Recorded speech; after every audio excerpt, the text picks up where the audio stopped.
choose virtual background? Okay, Yeah, no, trustees, we are live. We are recording. Phone lines are open. Go ahead. Okay, welcome everybody to the regular meeting of the East Hampton Trustees, November 22nd. I'd like to open with the Pledge of Allegiance.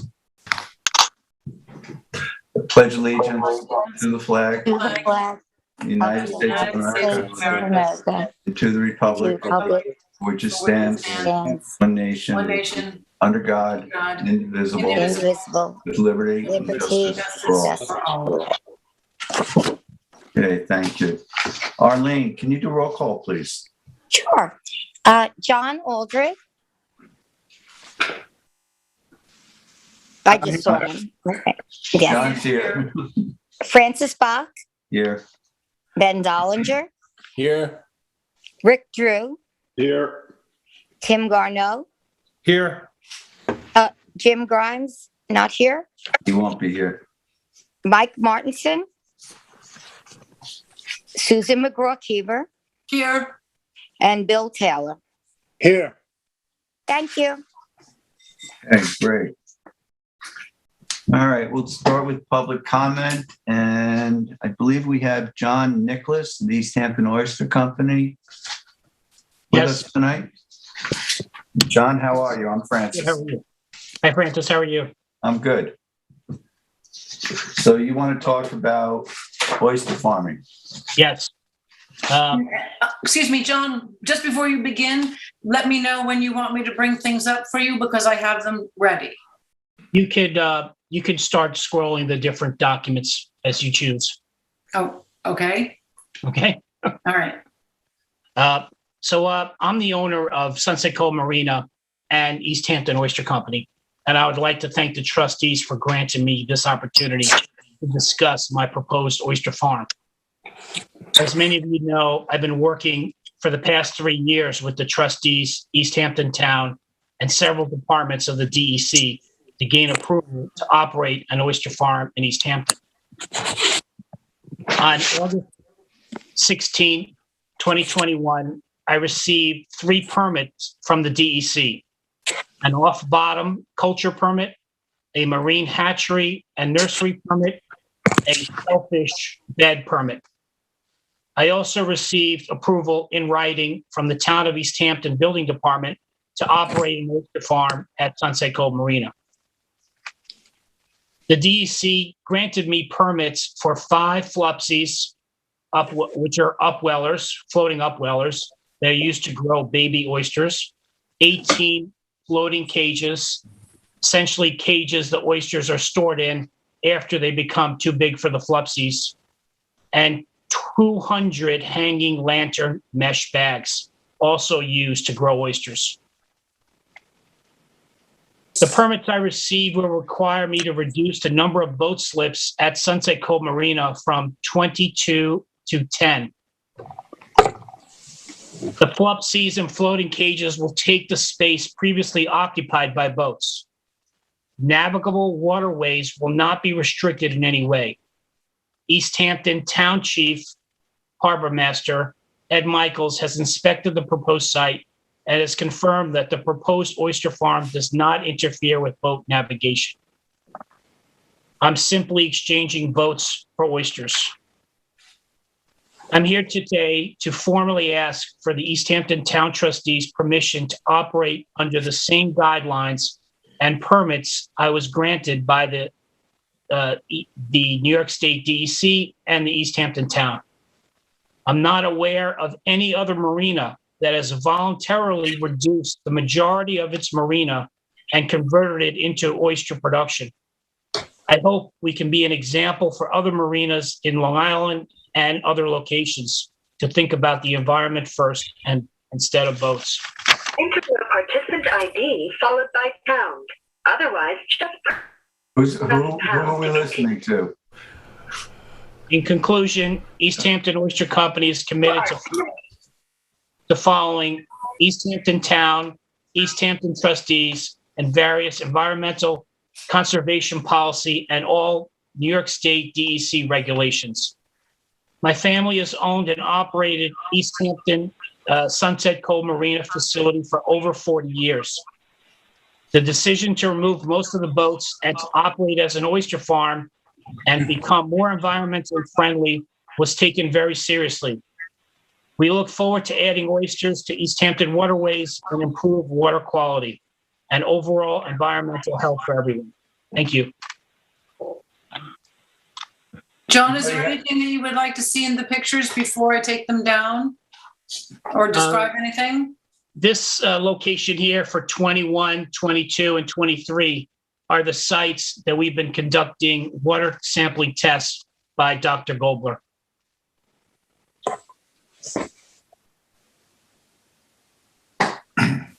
For the past 6 months, we've been doing tests.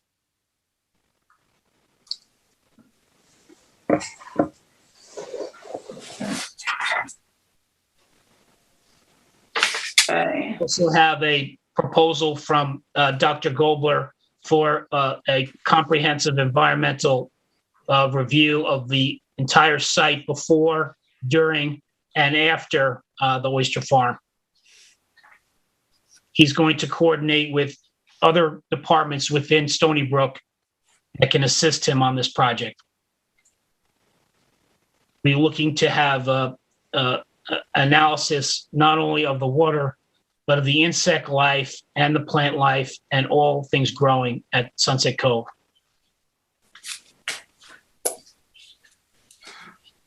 Okay. John, do you ever intend to completely turn this into an oyster farm?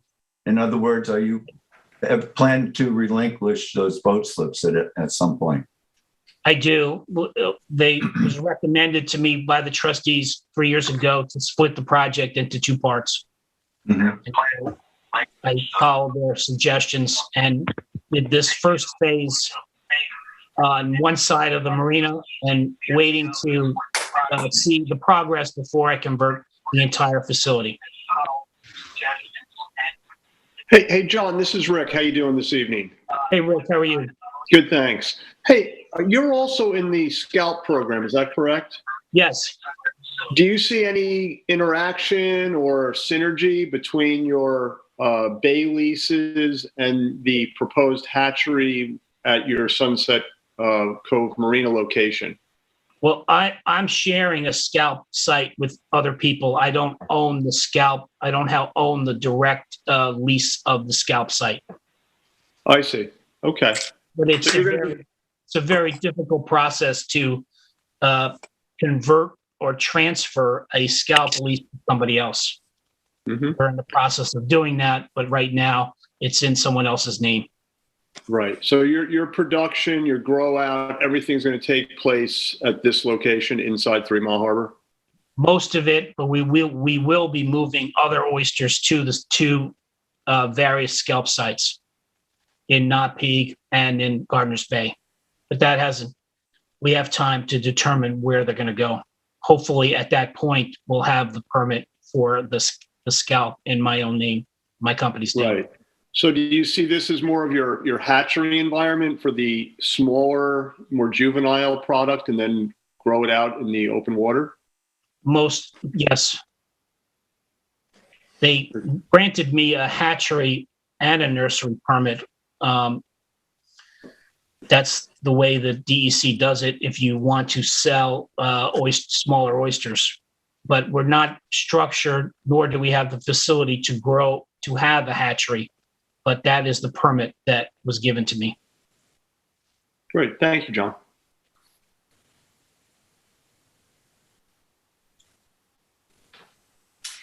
Anyone else have questions? Is John Aldred able to? I do have another question on, the progress of the water quality analysis, in that, I think we all would agree that oysters are in general good for the environment. This is going to be definitely a change in density of shellfish.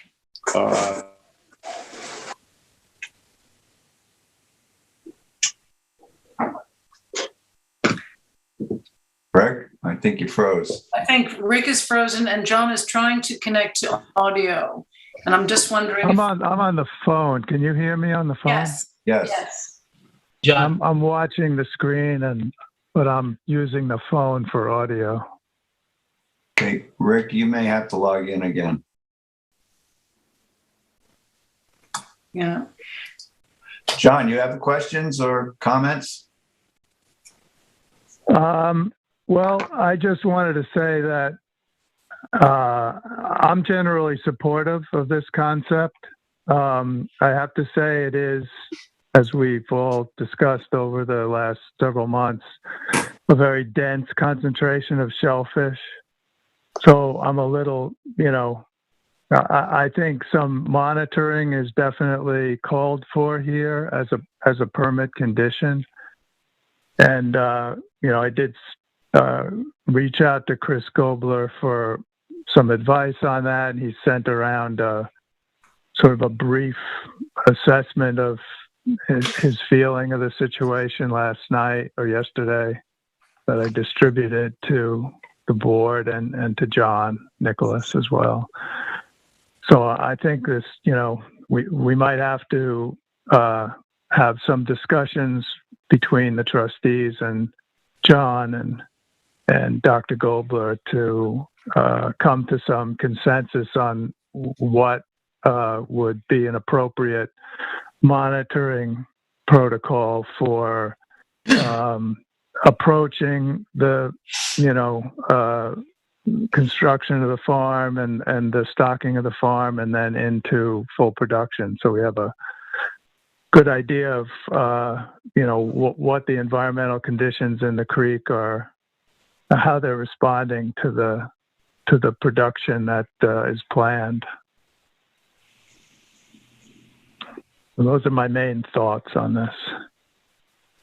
Just one other thing about the navigation. I did do some soundings in the area, and the creek, the width of the creek is about 100 feet from the farthest piling south in the Marina to the opposite shore, and the deepest water is about 50 feet. So it's more or less halfway between the farthest piling to the south and the south, the opposite shore. So John's right. There's no real navigation issue there. And Ed did confirm. Ed Michaels did confirm that as well. So. Hi, I'm back. Sorry, guys. I lost my internet connection for some reason. Hi, Rick. Hey there. Sorry about that. All right. John, I don't know if you heard my question just about, any general guidance yet from Dr. Gobler on things that you should be looking for or considering, and is there any downside to having greater density in the cove by the marina? He felt that there's enough algae for all the oysters that we could possibly grow in this area. Okay, great. That's a good preliminary. But it seems to me he had some concern about waste from the oysters. He wants to monitor the waste, but there's certainly not a problem with the amount of volume of algae. There's an overabundance of algae in that area. Mm-hmm. That the oysters would not even dent the amount of algae in that area. Okay. Okay.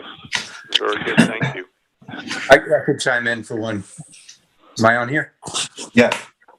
Okay. So, John, as a trustee, Mike Martinson here, I want to pat you on the back and congratulate you because you deserve a commendation for transferring marina slips that were used for, recreational pleasure and making it into something that's environmentally beneficial as opposed to just, something for fun and pleasure. So thank you for being a steward of our waters. And in that light, I fully support your project. Thank you. Yeah, this seems to be a well thought out project, and we've seen all the work you've put into it. And you followed up on everything that the trustees have asked for you. And I'm supportive of the project myself. Thank you. Anybody else have So- questions or comments? Well, John, are you looking for us to move this forward? Are you under a schedule now where you'd like to get started with this? What is your timeline for going forward? Can you share a little bit on your schedule? Well, it's all dependent on you. I'd really like to get started. I'd like to test some of the oysters over the winter. Do you need any permits from the town? I got the approval from the building department of the town to have an oyster farm there. But you're not required any natural resources, special permits or anything? Not that I'm aware of. Okay. I mean, I don't know the answer to that question myself. I don't see any language in the town code that refers to aquaculture. Mm-hmm. But it might be prudent to discuss this with the planning department just to make sure they are aware of it and see it the same way. The building inspectors approved it. It's like just. Well, I think what John's talking about, if I'm correct, I think what John might be talking about is there's one component of the project that is upland. Yeah. And I would think that that's what the building inspector approved. I may be wrong. John, is that correct?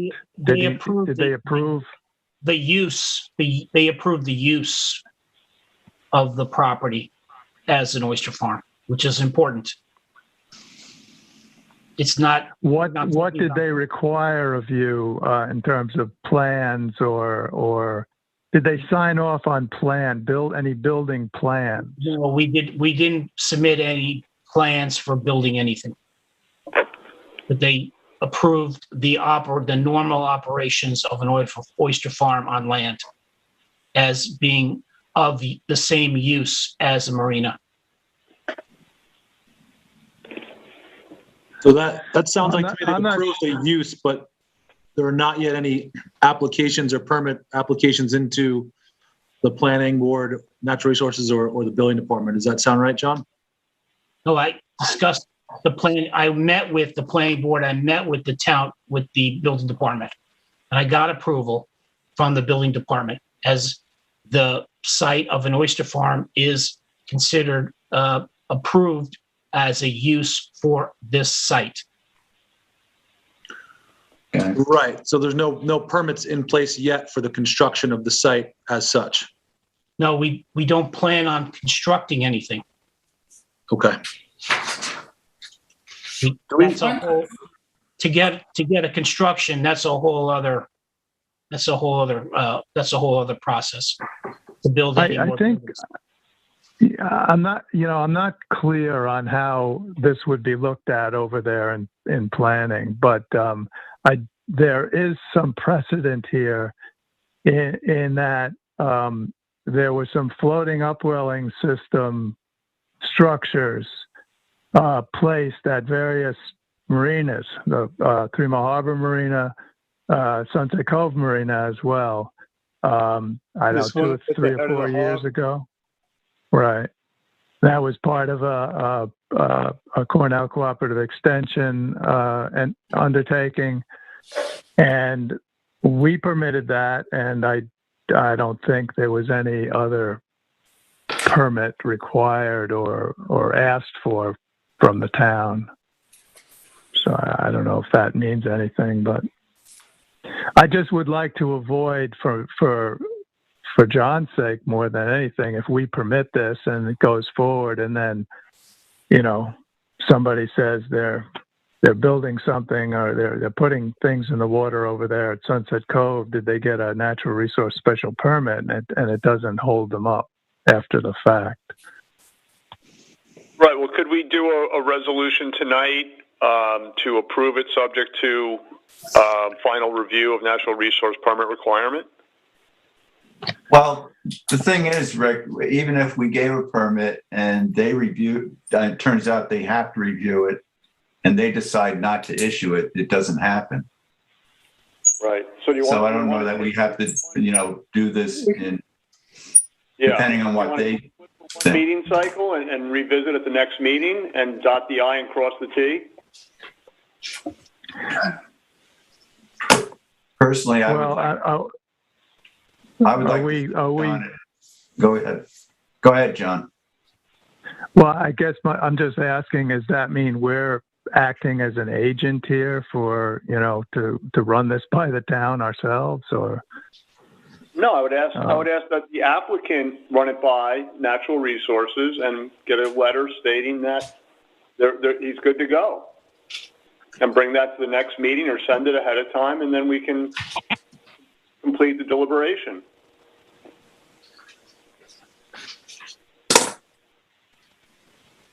Yeah, I'm with you, Rick, and also with you, John Aldred. I'm not 100% clear yet on the permitting process as far as it would go over at the town. I understand and agree with John, the property owner, that they've approved the use, but not there yet as far as just understanding what, if anything else, is going to be required over there. So I think if John would approach them, or we could have a conversation as well. But I think we need to step back for a second and just make sure we're going through the process the right way here.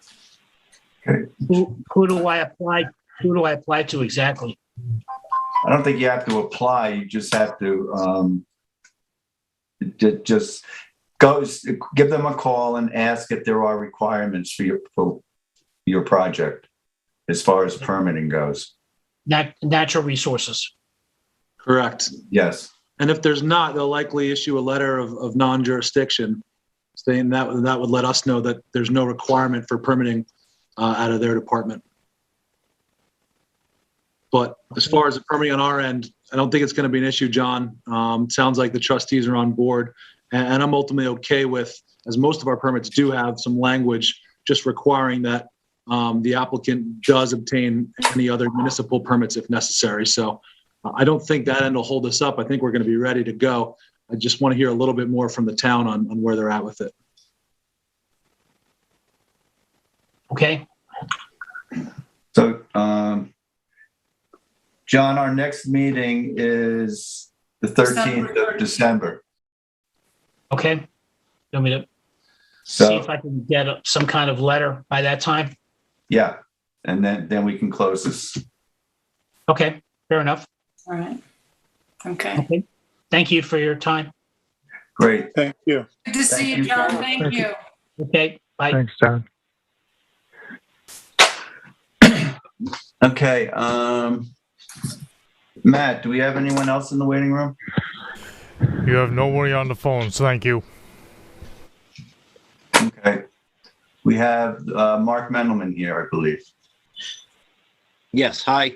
Can you hear me? How are you, Mark? Good, Francis. Thank you. Great. So I guess we have two things that we wanted to talk about tonight. The first was the trustees had talked about issuing or considering a moratorium on floating structures in all of trustee waters. We would really like to ask that commercial marinas be excluded from any moratorium on floating structures. The Sunset Cove is a great example of something that would potentially be a new floating structure. And it sounds like a very good project. On our end, we want to make sure that we can offer safe access to any of the boaters that are that we're providing a slip for. Basically, if you have a boat coming in stern first and their outboards, and you don't have any kind of a finger pier that goes out along the side of the boat, it's very difficult to access. It's basically impossible to access the boat safely. And in the past, we have applied for putting in finger piers where necessary, moving them around inside an existing, inside the footprint of an existing commercial marina basin, and that has been approved. So that's our request. If the trustees are indeed considering a moratorium on floating structures for a year, we ask that commercial marinas be excluded from that moratorium. So that's the first wired Right. alongside of SLIP. Yeah. Then we're asking that be not included in the moratorium. And then the second item is. Hey, Mark, before you go on to the second item, Chris Carrillo here. How you doing? Hi, good, Chris. Good. Yeah. So I don't think the trustees' intent was ever to preclude commercial dock owners from trying to rearrange or do as you mentioned. We're not going to look at that and say, oh, well, we said no new docks, so we're not going to allow a new finger pier. So the intent was never there to exclude the marinas for having the opportunity to do so. So I've kind of reconfigured some of the resolution language. So it's for residential docks. So I think you'll be happy to hear that. Yes. You're not going to fall under that moratorium. Of course, the trustees still need to review the application and improve it on its merits, but you're not going to be looking at a situation where there's no new docks, or it can be construed as a new dock for the commercial dock owners. Okay, that gives me a lot of comfort. Thank you very much for that, Chris. You're welcome. Thank you. And the second item is just whether or not there are any questions on the maintenance permit request for Harbor Marina. I see it's on the agenda. Is there anything that I can add to that? You're asking for a 10-year maintenance permit. That's correct. Right. The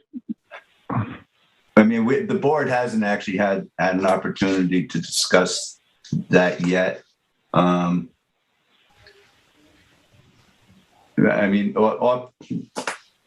me personally, right off the top, a 10-year to me would kind of like bind any future boards between now and the end of that permit. And I'm not sure that I would be comfortable doing that. I might want to consider maybe splitting it in half into 2 5-year permits, but that's just my thoughts at the moment. It's completely understandable. You know, whatever the board is comfortable with, we're asking for 10 years. If the board is comfortable with 5, or we've had 3 in the past. Right. And that's worked out well. Yes. Yes.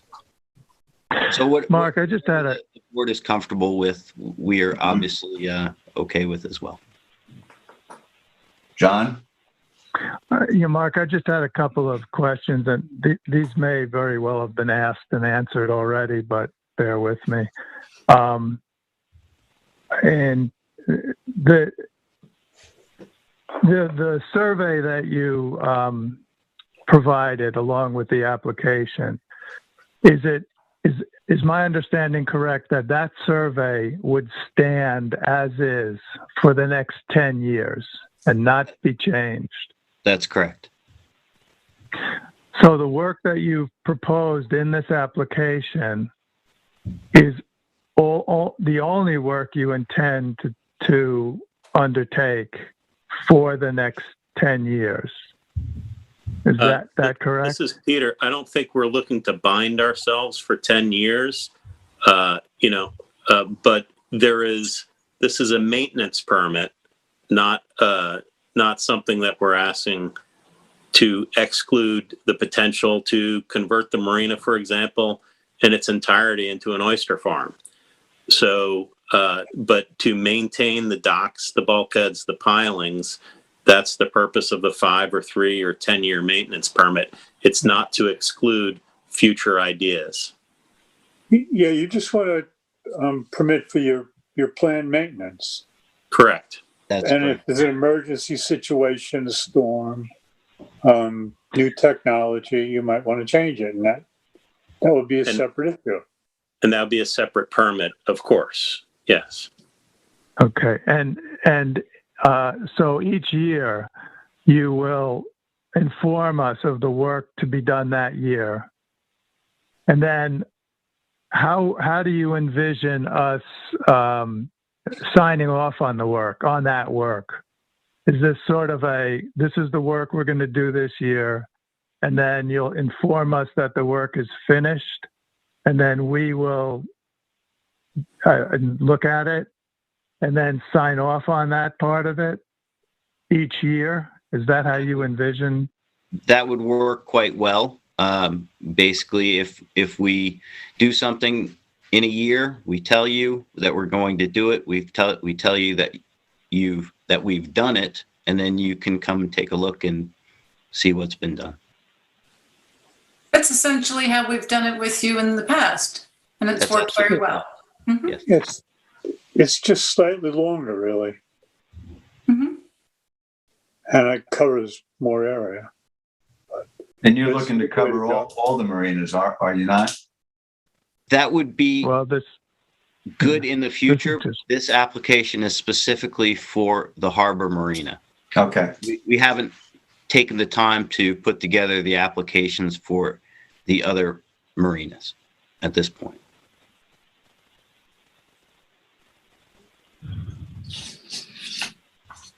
Just makes it more streamlined and easier for everybody. Well, it also allows them to to create a 5-year plan, knowing they can move forward with it. Right. Or Do 10-year you plan, guys, whatever. you've applied to the DEC, right, for this? That's correct. Yes. We have not heard back yet.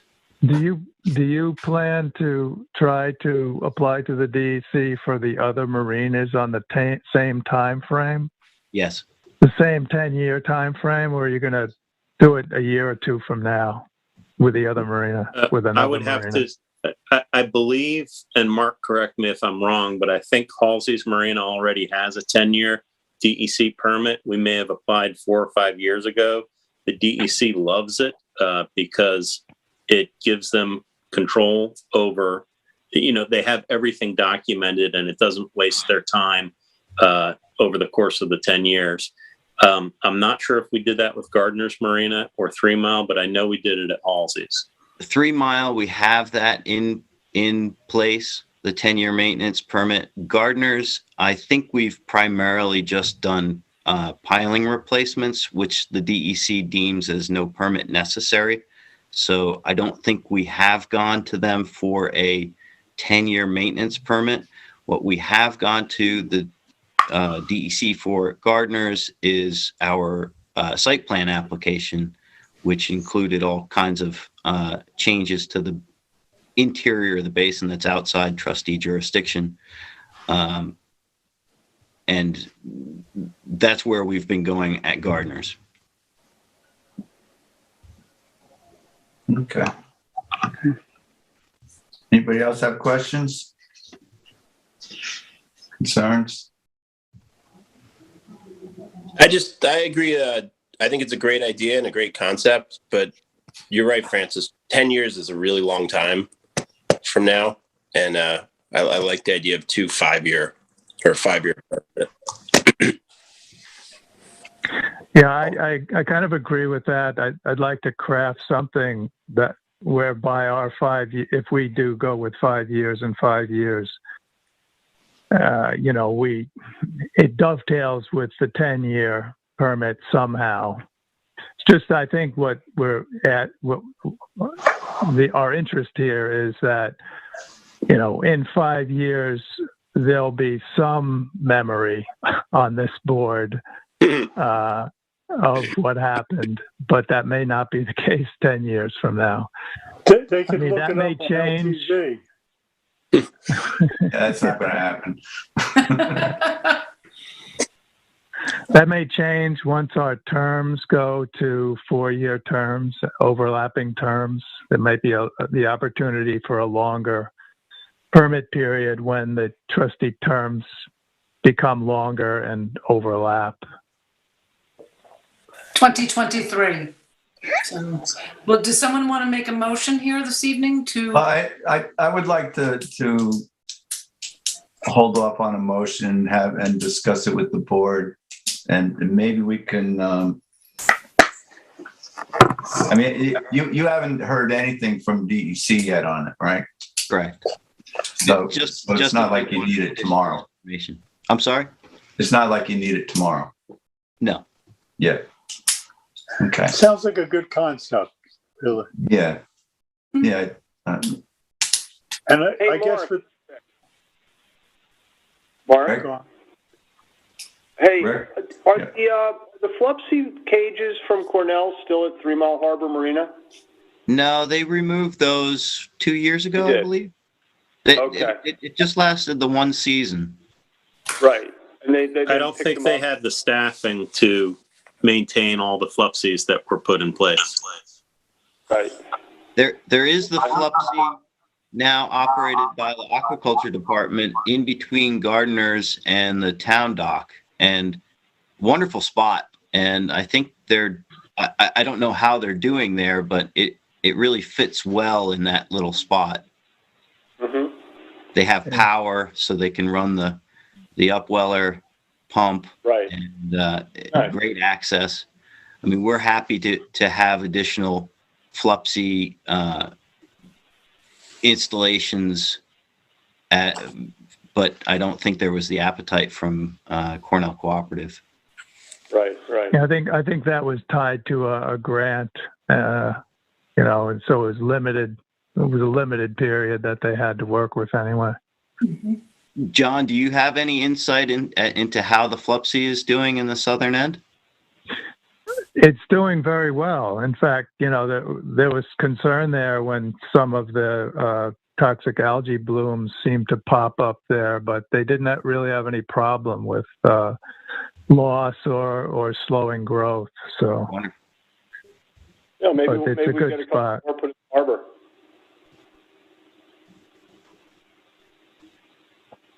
One more question for the on maintenance as defined. Does that include dredging? What we've said is it's called reclamation dredging, basically when you're replacing a bulkhead. The old bulkhead comes out, whatever material falls in during that process, you reclaim that back and put it behind the new bulkhead. Okay. Thank you. Mm-hmm.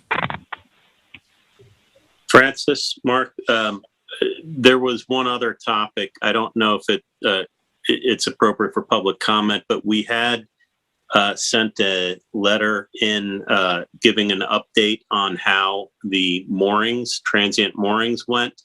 Our volume was down about 20% this year versus 2020, which was because of COVID, I guess, an up year. We're sticking with the same number of moorings, but and none of that should be a surprise or anything. It's basically business as usual. The one issue that we did raise in the letter was that some contractors have been unable to put or unwilling to put their moorings on the grid. And it has caused issues with one of the transient moorings, in that the swing radius caused some of the transient customers to be very concerned that there was another boat almost 500 feet closer to that transient mooring than they should have been. And we just wanted the trustees to start thinking about how to enforce correct placement of the moorings on the grid. I know the trustees took the time to contact the permit holders to try to resolve the misplacement. However, this summer, the misplaced moorings were not moved to their correct location. And the most problematic one was actually, so there needs to be a way to push the contractors and the permit holders that if your grid mooring is not on the grid, then maybe you don't get a mooring permit next year, or maybe it gets taken away with you this year. So if I recall correctly, there was a problem with one particular contractor, and I mean, he was claiming that his GPS marks were correct, but they clearly were not. Correct. So I think we're going to have to deal with that contractor directly. Maybe I don't know if are we allowed to say that they can't use him. I don't know. we have to discuss that. But it was a big headache in the beginning of the season, I know. Yeah. And actually, I wasn't even aware that they hadn't been corrected. I thought that was being taken care of. So It did not happen. Okay. what I think this year what we have to do is make sure that it's resolved when they put them in. Mm-hmm.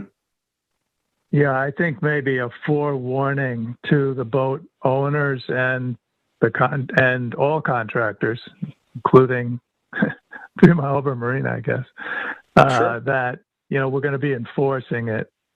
It's got to be the first step, at least. Well, isn't it possible for us to verify them once they go in? Yeah. Yeah. So, I mean, maybe that's what we need to do. Yeah, I mean, quite frankly, if there needs to be an arbiter of the GPS, Mark feels that he can get within 10 or 20 feet of a proper location, right, which is more than adequate. Within 50 feet would work, but 500 feet is really way too far. And, if there needs to be an arbiter, the Marine Patrol could certainly, exercise their GPS on the one or two moorings that might be at issue, right, and be the final arbiter. So, yeah, I think it's something we want to take care of. We want to take care of it, when the problem arises early in the season. Yeah, absolutely. And well, we did. I did do some verifications of some of the moorings that were out of place, and they were out of place, and did talk to the contractor, and then we did send letters to the boat owners, but it never got rectified. But that's why I say I think we may have,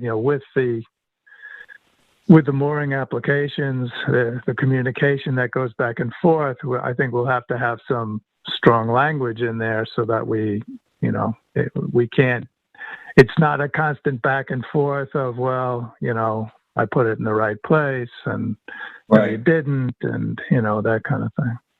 I can make a suggestion.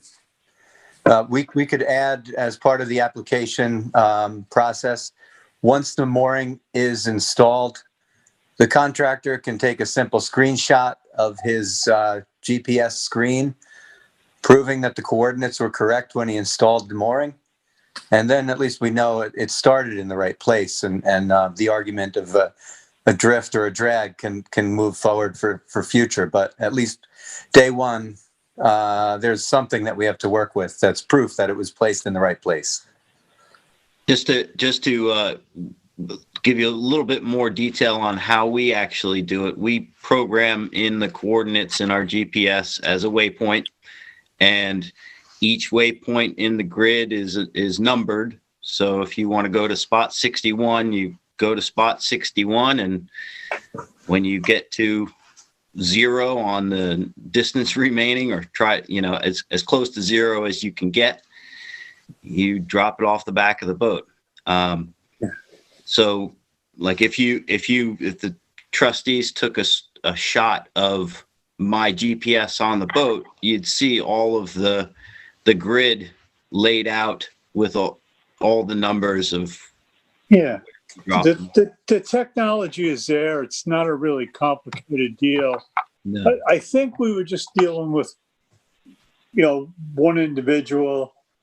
But if the first mooring doesn't go in right, then they don't get to put a second one in or whatever. We'll find a way to deal with them.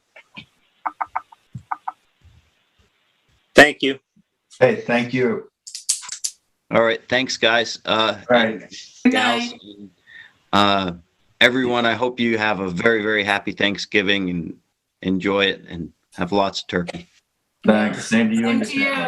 Take good care. You guys too. All right. Okay. Night. All right. Matt, anyone on the phone? 0 callers, Francis. Thank you. Okay. We'll move on to new business. Under beaches, we have a request from Scott DeBriner from InterScience to renew trustee permit B1-21 issued to 85 West End Road. LLC. Suffolk County Tax Maps 301-15-5-14 for dune restoration. Anybody? Jim is not here tonight. No. But I believe this property, this is, they just want to get this in there to do the same work that was done. It's an extension, really. And we had granted these permits for this exact same dune restoration last time.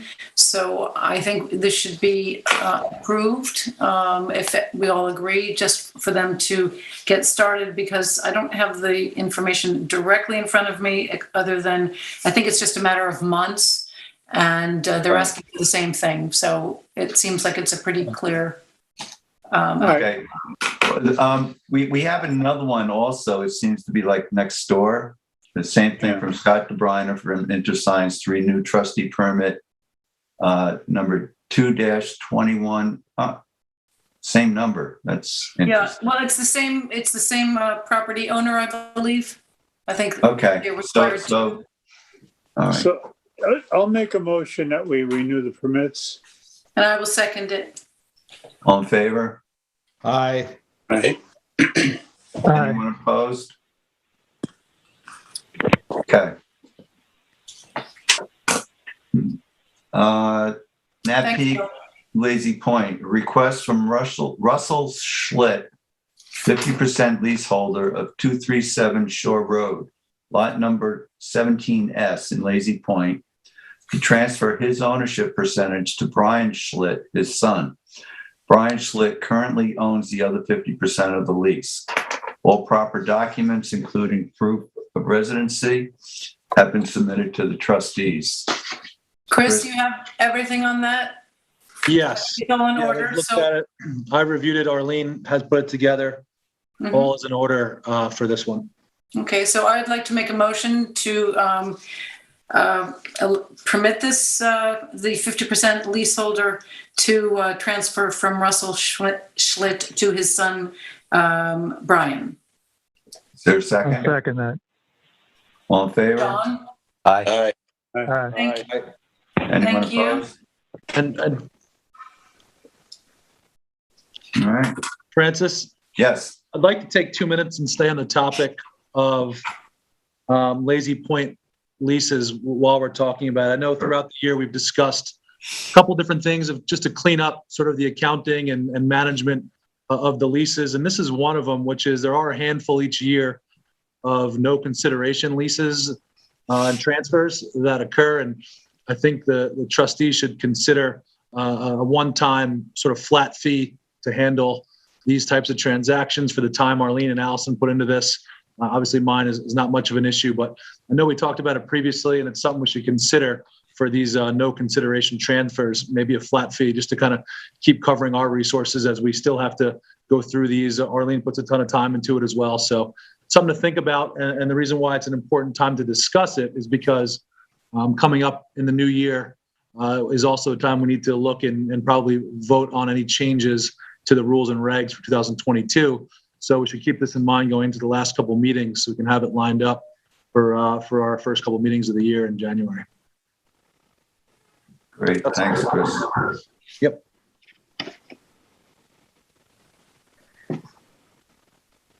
All right.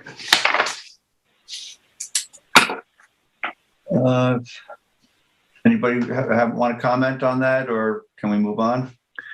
Well, I guess my only question running around in my head: who's going to do what on this? I mean, who knows about?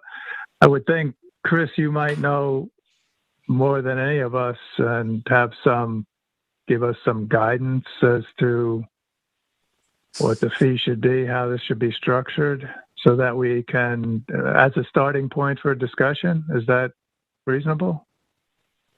Yeah, I think that's fine. And I don't exactly have a number on top of my head, but I understand the structure. It would just be a flat fee for any no consideration transfer where you're adding, removing, gifting to a family member or whatever that may be. Something in the probably 500 to 1,000 range is probably reasonable. You might be able to go north of that if you like, but yeah, I could definitely work on that, and I think I'll have no problem taking charge of that a little bit as well if we need to put something together for the first couple meetings of the year. Okay, so why don't you work with the Lazy Point committee with that, and then we'll bring it in for the organizational meeting in January. He's prepared for that. Sounds good. So, Hey, guys. Mike, Jim, and I. Well, on Lazy Point, did we ever? I know we were kicking around the amount of time someone needed to be a local before they were eligible to apply. Did we ever come to a conclusion on the amount of years for that? No, we did not. That's an important point, Ben. I think we really need to get together, the Lazy Point committee, myself, and come up with some ideas there so we can talk about it and make a decision.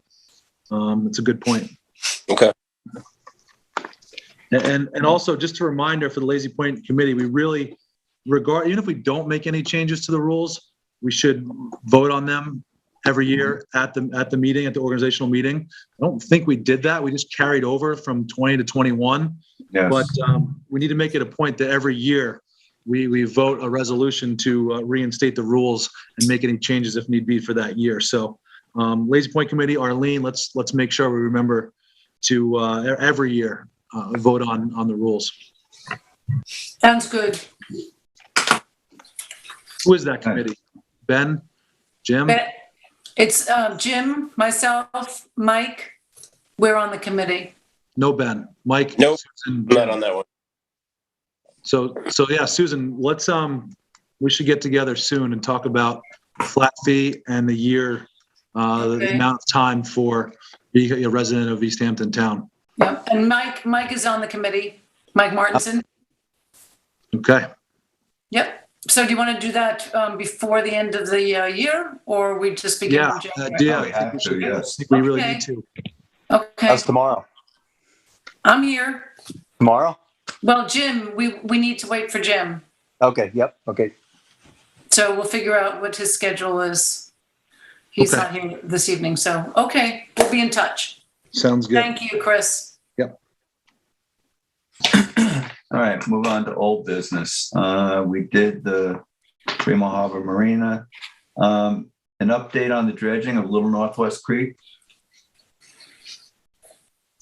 Do we have that? Jim was handling this. Go ahead. Go ahead, Rick. No, I don't have it. Jim had spoken with the parties of interest, and he is not with us tonight. I thought he gave us a date of, was it December 7th? Does anybody recall seeing that? That he thinks that the dredging may take place. I guess Pat Bistrian won the bid and will be doing the work. Yeah, I don't recall seeing a date of them starting. But that doesn't mean it hasn't happened. All right, so we'll table that. I'll look through my emails, and when I find it, I'll chime in. Okay. Committee reports. Aquaculture Committee, Conic Estuary Project, Living Shoreline.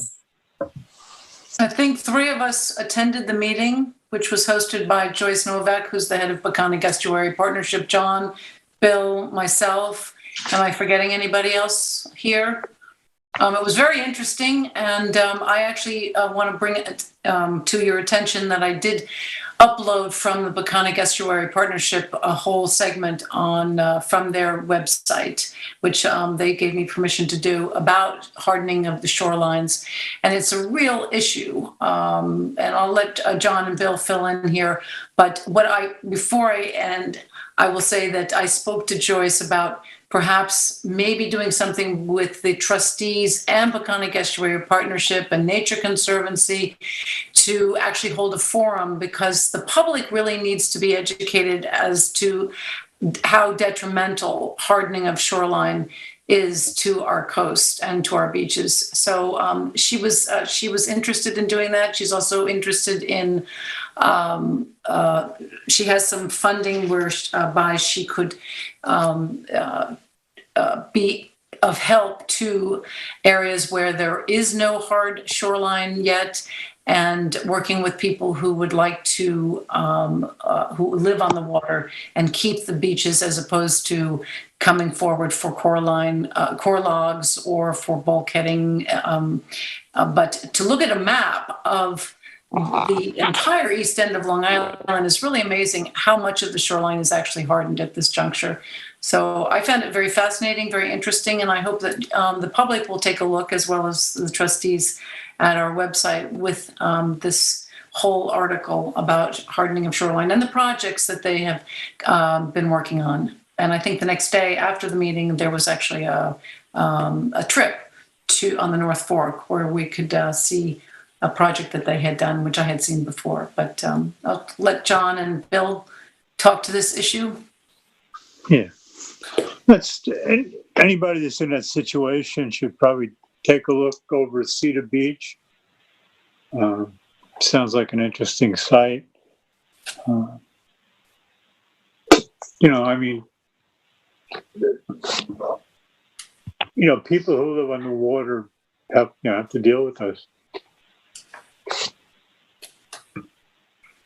Well, there are definitely some interesting options. One of the options, of course, was the cord grasses that are being planted and rock staggering so that the water is still able to come in but leave as well. I thought that there are some solutions. They're not, some do last longer than others, but it's a real issue for people who are on the coastline and, who are saying my property is being eroded. But when you're living on as I've been learning over the years, as you're living on the coast, it's a conundrum between protecting someone's home, but at the same time, not losing the beach and realizing that there is sea level rise and climate change is causing a lot of the difficulties that we have. But we have to come up with solutions that are not going to destroy the natural coastline, while we're also protecting people's properties. So I'm looking forward to having some sort of forum where we can start educating the public as to other options. And I think. Sorry. Go ahead, Mike.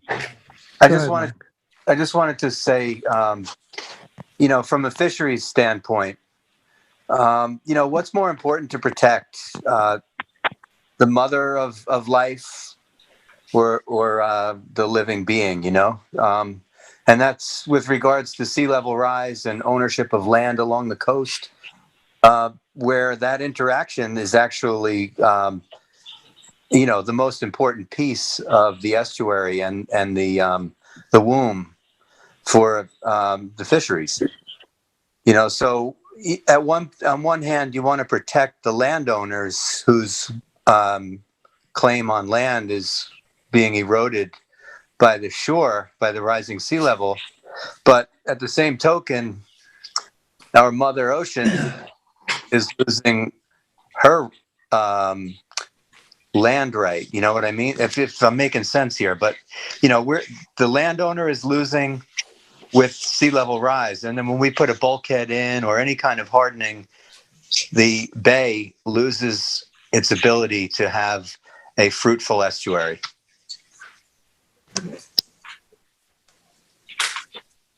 I was just going to say, with respect to the living shoreline projects that I'm aware of, anyway, they are very interesting. They do take place, however, on a particular slope, it seems, of shore, and we have very different slopes of shores around. Some are very steep, some are very shallow, and I think to get a whole picture of how to deal with sea level rise or shoreline erosion in general, living shorelines certainly have applicability in certain instances, but not necessarily all instances. And I think it kind of behooves us, if we continue to talk about these things, to understand that we may have to talk about different solutions in different situations, and maybe try to bring it all together in a larger discussion. as well. Yeah, it's very site specific, and you know the program is great. You should really know all the options that are available to you, but they didn't mention sea level rise very much at all, and some of those things work really well in a low velocity zone, but if you try and put them any place where there's any action, it's, you know, look at what we're looking at with the Tillingham's property right now. Right, exactly. Mhm. As well as the, the Larkin and David Larkin property on Ignal's Road. They came in, they have a very steep grade there and having difficulty with the core log installation. So, and then right next door to them, there's actually a bulkhead, but it's a very gently sloping shoreline, and the bulkhead was put in decades ago, well upland, and it hasn't even been really threatened all that much. So that that gently sloping area may be a candidate for something like a living shoreline or core log protection, whereas it may be more problematic in a steeper sloping that is very close by. The staggered rocks thing seem like it might be something that would disrupt the wave energy without and still letting the water through. Right. I thought that was a very interesting treatment and solution when it actually was showing the water going through the rocks. Every piece of real estate or land has a unique design to it. So I think each one of these properties has to be addressed differently, but it's creative thinking and for everyone who wants to protect their home and their investment, this is a conundrum for us.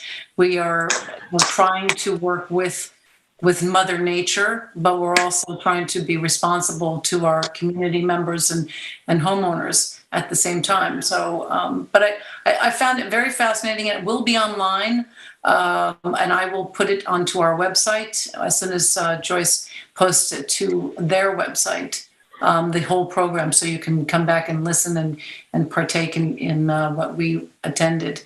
It was very, very informative. And anybody can come to these meetings. So in the future, if there is another one, John sent the link out this time, but it's the Peconic Estuary Partnership and the Nature Conservancy and all sorts of organizations are involved. It's really very informative. And I think we all would benefit from jumping in and attending. During that presentation, I realized that there were several trustees there. There were several members of the Natural Resource Department there. There were some planners there, and I thought, maybe we should have our own little group of in-town people that are, responsible in different ways and represent different organizations and elected bodies. Maybe we should get together and have some, talk about, overall shoreline protection and the differences, and how to approach it maybe in a more unified way, rather than watching each other across a Zoom screen in a Peconic Estuary-wide forum. Well, that's why I mentioned earlier that I asked Joyce if she would be interested in doing a presentation publicly so that the public could be invited, and she is. And we're going to get together and discuss it, certainly with the Nature Conservancy. So what you're describing is exactly what I proposed, and maybe hold it at the East Hampton Library in the Toomey, I forget what it's called, Toomey Hall or downstairs. But I think that starting to educate the public and starting to get people together that bring in the public and not just have people who are working for organizations speak to each other, because we're kind of talking to each other, but not spreading the information to the public. And so I'm looking forward to that, reaching out to the public to educate them and to, exchange ideas about what works in certain areas, what hasn't worked, so that we can see what the options are. And it's not either we bulkhead or we don't and lose our shores. There are many different alternatives. And I think that some are successful and some are not as successful. And again, it's going back to each property is individual and requires a different treatment, if you will, or solution, because of the tides are different in various areas. So anyway, that's it. It's also a great platform for the homeowners to get involved, I think. Yeah. And be able to talk amongst each other and us and other experts, and it's not a guessing game for them. Right. Well, public forum, spread the word. I think the more people know about the alternatives, the better it is for them, because then they can make a choice with people who can offer solutions to them that would best work for their property. But the first key is always to educate the public, in my opinion. And also, as a real estate buyer, or investor, or if I'm smart enough to have enough money to buy a house on the water, I'm smart enough to understand that, there is erosion issues, and I'm volunteering to put myself in that position. So, I don't expect any of the waterfront homeowners to vote for me next time, but you kind of got yourself into that and you knew what you were getting into.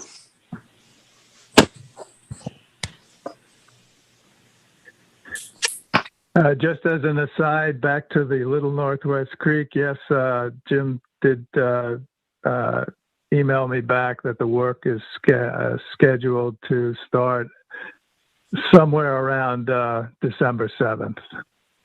So. How long is that going to take? It's not a really lengthy project, is it?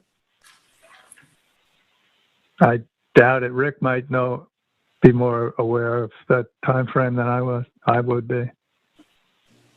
I'm not aware of the exact time frame, John, but I don't see this as a really big project. Probably a bit bigger than the Hog Creek project, which I think takes place in one day. So it could be as short as a week. Yeah, that's what I think. Well, they do have to do some restructuring of the beach, don't they? As well as the dredging. Is something that we really haven't fully discussed, Francis, in terms of how we're going to spread out the spoil. Mm-hmm. So that may be something we want to talk about in the near future, and maybe even have a committee discussion before the next meeting. Okay, I was assuming that because the creek now bisects the beach, that would all have to be closed in. It's got to be regraded. I still don't. That doesn't take that goes fairly quickly. It shouldn't take long. Yeah. All right. Yeah, I'm not familiar with the terms of the bid, but I would think if it's not described in there, it's additional work, I guess. I don't think so, but why don't we try to get a little better update together for the next meeting? Yep. All right. We ready to move on? Yes. Education 2022 annual scholarship program. Yes, well, we've all spoken in preparation for next year's awards ceremony. I have emailed our committee. Tim, I know you sent back that you won't be available. We have 2 days to meet with the school and to talk about our application format and going forward for next year. And so that is either December 8th, what did I say, December 8th or the 9th and at 3 o'clock. So if you would respond, Tim can't be here, but Ben, where's Ben? There's Ben. Okay, Ben and Francis. And so I think this year we're going to try and focus on extending or expanding our criteria for our requirement, which I saw the information, which has not changed in quite some time in terms of what we ask for. And I think we need to focus a little bit more about the trustees and our history. And I've looked at some other organizations and what they've asked the students to do in terms of financial information and community service as a requirement. And I think all these things, many of the applicants we've had in the past actually have performed community service, which is great. But I think we need to broaden the requirements. And so we'll have a meeting, and then we'll get back to the education committee. If Ben, you can come on either one of those days, or Francis, let me know. Yep. Either days. Okay. And then to discuss going forward, well, here. They're just in. We just got our new hats, and it's navy blue cotton. And it has the year that the trustees were established in 1686. They're embroidered. And everybody here is going to get one for Christmas, holiday season gift giving. All right. So I hope you will feel proud about wearing it. All right. This will be an item that we will sell to add to our scholarship fund. And we have 100 of them. So let people know. All right. Don't give them all away. No. Well, my Christmas gift to all of you is this hat. So you will be getting one wrapped up nicely. Okay. But they will be very, very well priced. And I'm excited about them. John and Chris, I know that you'll be wearing one, right? Definitely. Okay. Good. My we could have new a favorite baseball. hat. We could have a softball team. We should enter the writers artists softball team. There are 9 Right. of us, right? Right Sorry? at the hardest politicians.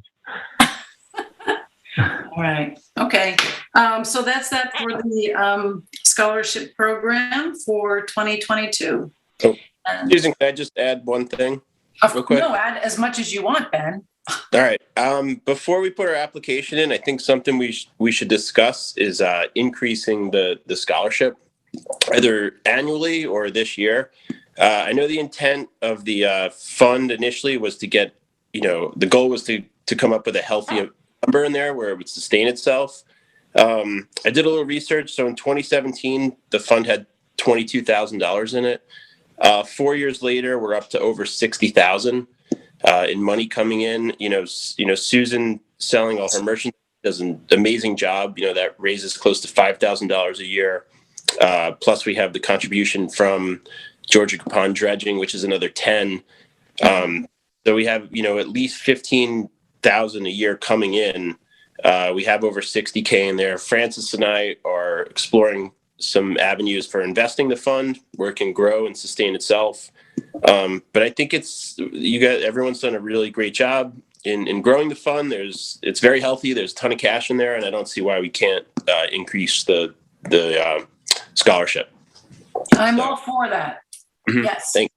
And that's part of our discussion to as we go forward. That I didn't want to bring that up because I didn't know how far along we were at the point. But yes, we have already discussed that, and I think that's an excellent idea. And to me, when we invest in our youth, especially with education, we are doing the future of our town and our country a great service. So I'm all for raising the amount. Thank you, Ben, and thanks for looking into this, Francis and Ben. I know we've spoken about entering into an account in previous years, but it hasn't gotten off the ground. So good. Excellent. Tim, I'm sorry, you were going to say. No, I was just saying I completely agree. Having gone through the scholarship applications the last 2 years with my two sons, that the $1,500 and $500 is really a lot lower than basically everything else out there. LVIS gives away $5,000 scholarships. I think, just looking through it, that we should do our best to try and bump it up a little bit and make it a little bit more of a substantial monetary amount. It was suggested to me today that another thought we might consider is for every year that a student who wins stays in school and can verify that they have been that they are continuing on with their education, they would continue to receive a fund for their 4-year or 2-year college term that they're in school. But they have to, prove to us that they are there and in good standing. That's another option and another vehicle that I thought we might at some point want to discuss. That's something you can't do until it sustains itself. And we're not there. Okay. But it's a good idea. That's how you Well, burn. I have goals. In 5 years. I'll just venture out here. I've always thought that the Captain Rysam story is such an amazing story that probably most people are totally unaware of. And I thought that if a simple mailer could be put together to be sent out town-wide, I think we get a lot of response to it with contributions to the scholarship fund. I think maybe it's a long-term thought, a thought for a long-term sort of a goal to raise more funds. Another way to raise more funds for the fund, for the scholarship fund. Mm-hmm. Well, I think a letter out to the public would be in keeping with so many of the other organizations that annually ask for money. And I always say if I gave to every one of them, I'd have to have a GoFundMe page. But I think this is a really good one. This is that time of the year when it gets long. I always think it's good to do it in the summertime. You beat the holiday season giving. But so that's something that we should discuss, and we will. And yes, it is an unusual. His life was unusual, to say the least, right? Yep. We'll also add that to the website. 5 daughters. Right. So, okay. Well, anybody else? I just wanted to say maybe just add that to the website, an easy access Captain Rysam story page on the website. There is a Captain Rysam description on our website. Okay. Yep. Go to education, and it's there. Thank you. Yep. I think did you mean where you can link and just pay with a credit card? So ease of contribution? We don't have that, and I don't know that we have the ability to do that, but we can certainly look into it. Because I know we had a shop with the merchandise, but there was no connection for sizing and so forth. So that has to be another project. But I will certainly check and see if we can do it, donate. It might be a I think that's committee work, guys. website. Okay. All right. All right, let's move on. Update conditions. Let's see. Oh, no. Doc update for subcommittee 1-year doc moratorium resolution. Francis, I'll chip in on this one a little bit. So the trustees, I did send out last week a draft of a resolution for the 1-year moratorium. Got some feedback specifically from John Aldred and some info from Jim Grimes as well. So I did this afternoon send out an updated moratorium resolution.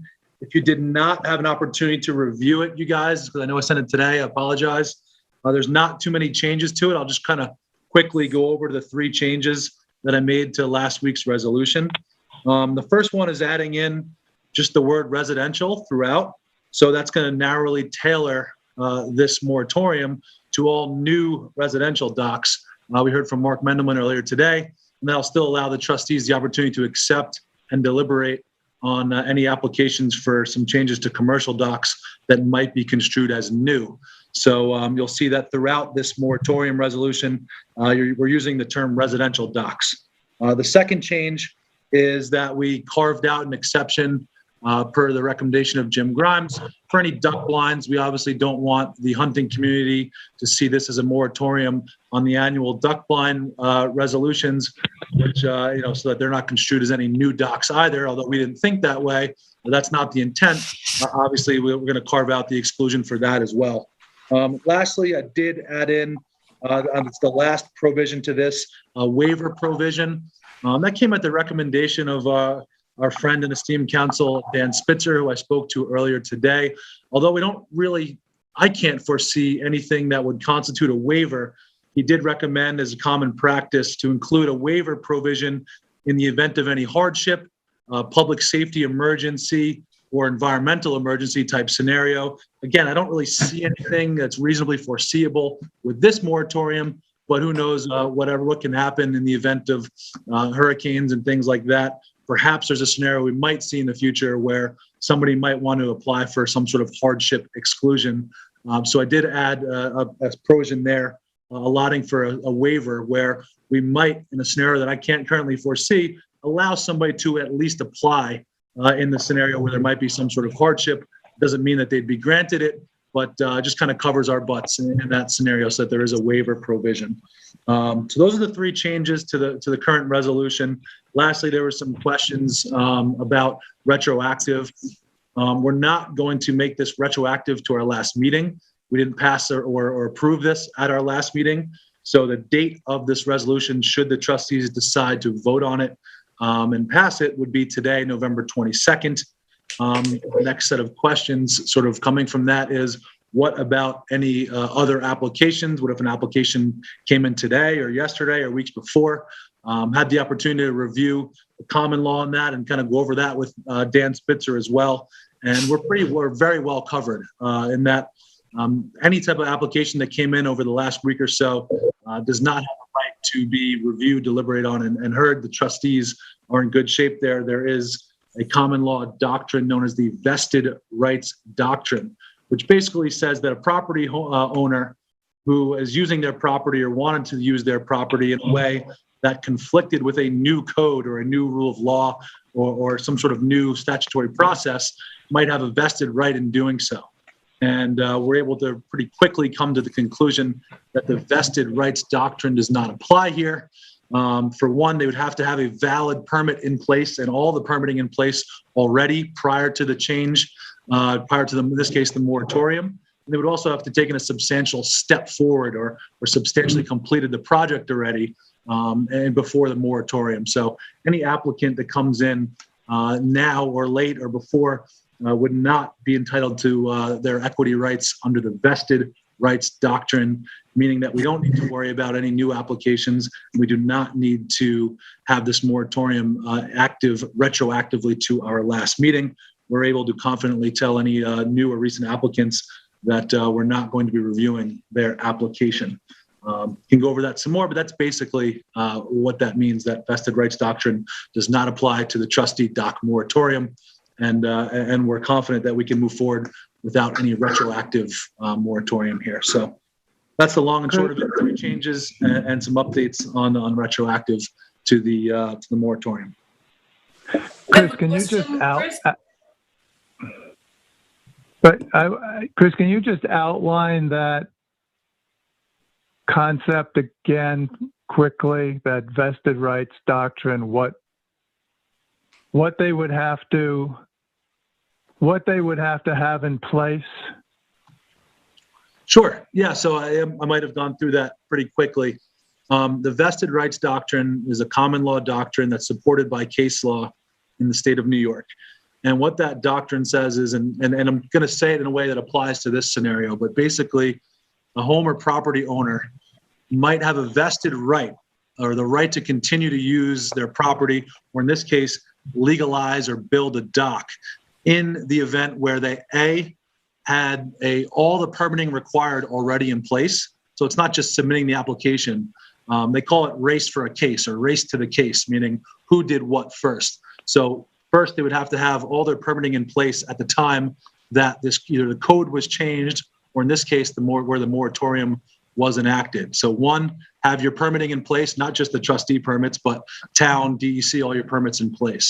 Secondly, they'd have to have the project either started or substantially completed, meaning they've already done the work, they've already updated their property, they've already built the dock in this scenario, and then voila, the code changes or the moratorium is enacted, and now all of a sudden they're not allowed to have their dock. So when applying the vested right doctrine to our current scenario with this dock moratorium, a new application, submitting your application timely is not enough to give them this right to continue to move forward with the permitting process. It's not even close.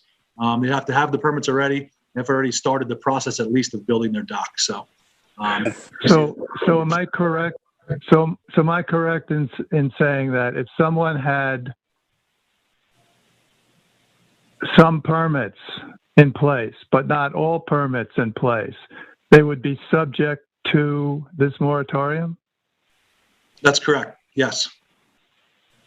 Well, doesn't that apply to a certain dock that we've been talking about? It could, depending on how you want to look at it. I know the trustees voted to pass this one, though. So if they want to turn around, you guys could deliberate and talk about it. But this is not that scenario. But all permits aren't in place. You're not talking. John, you'd be talking about a scenario where the trustees are changing their mind, and if you want to do that, that would be a whole different scenario here.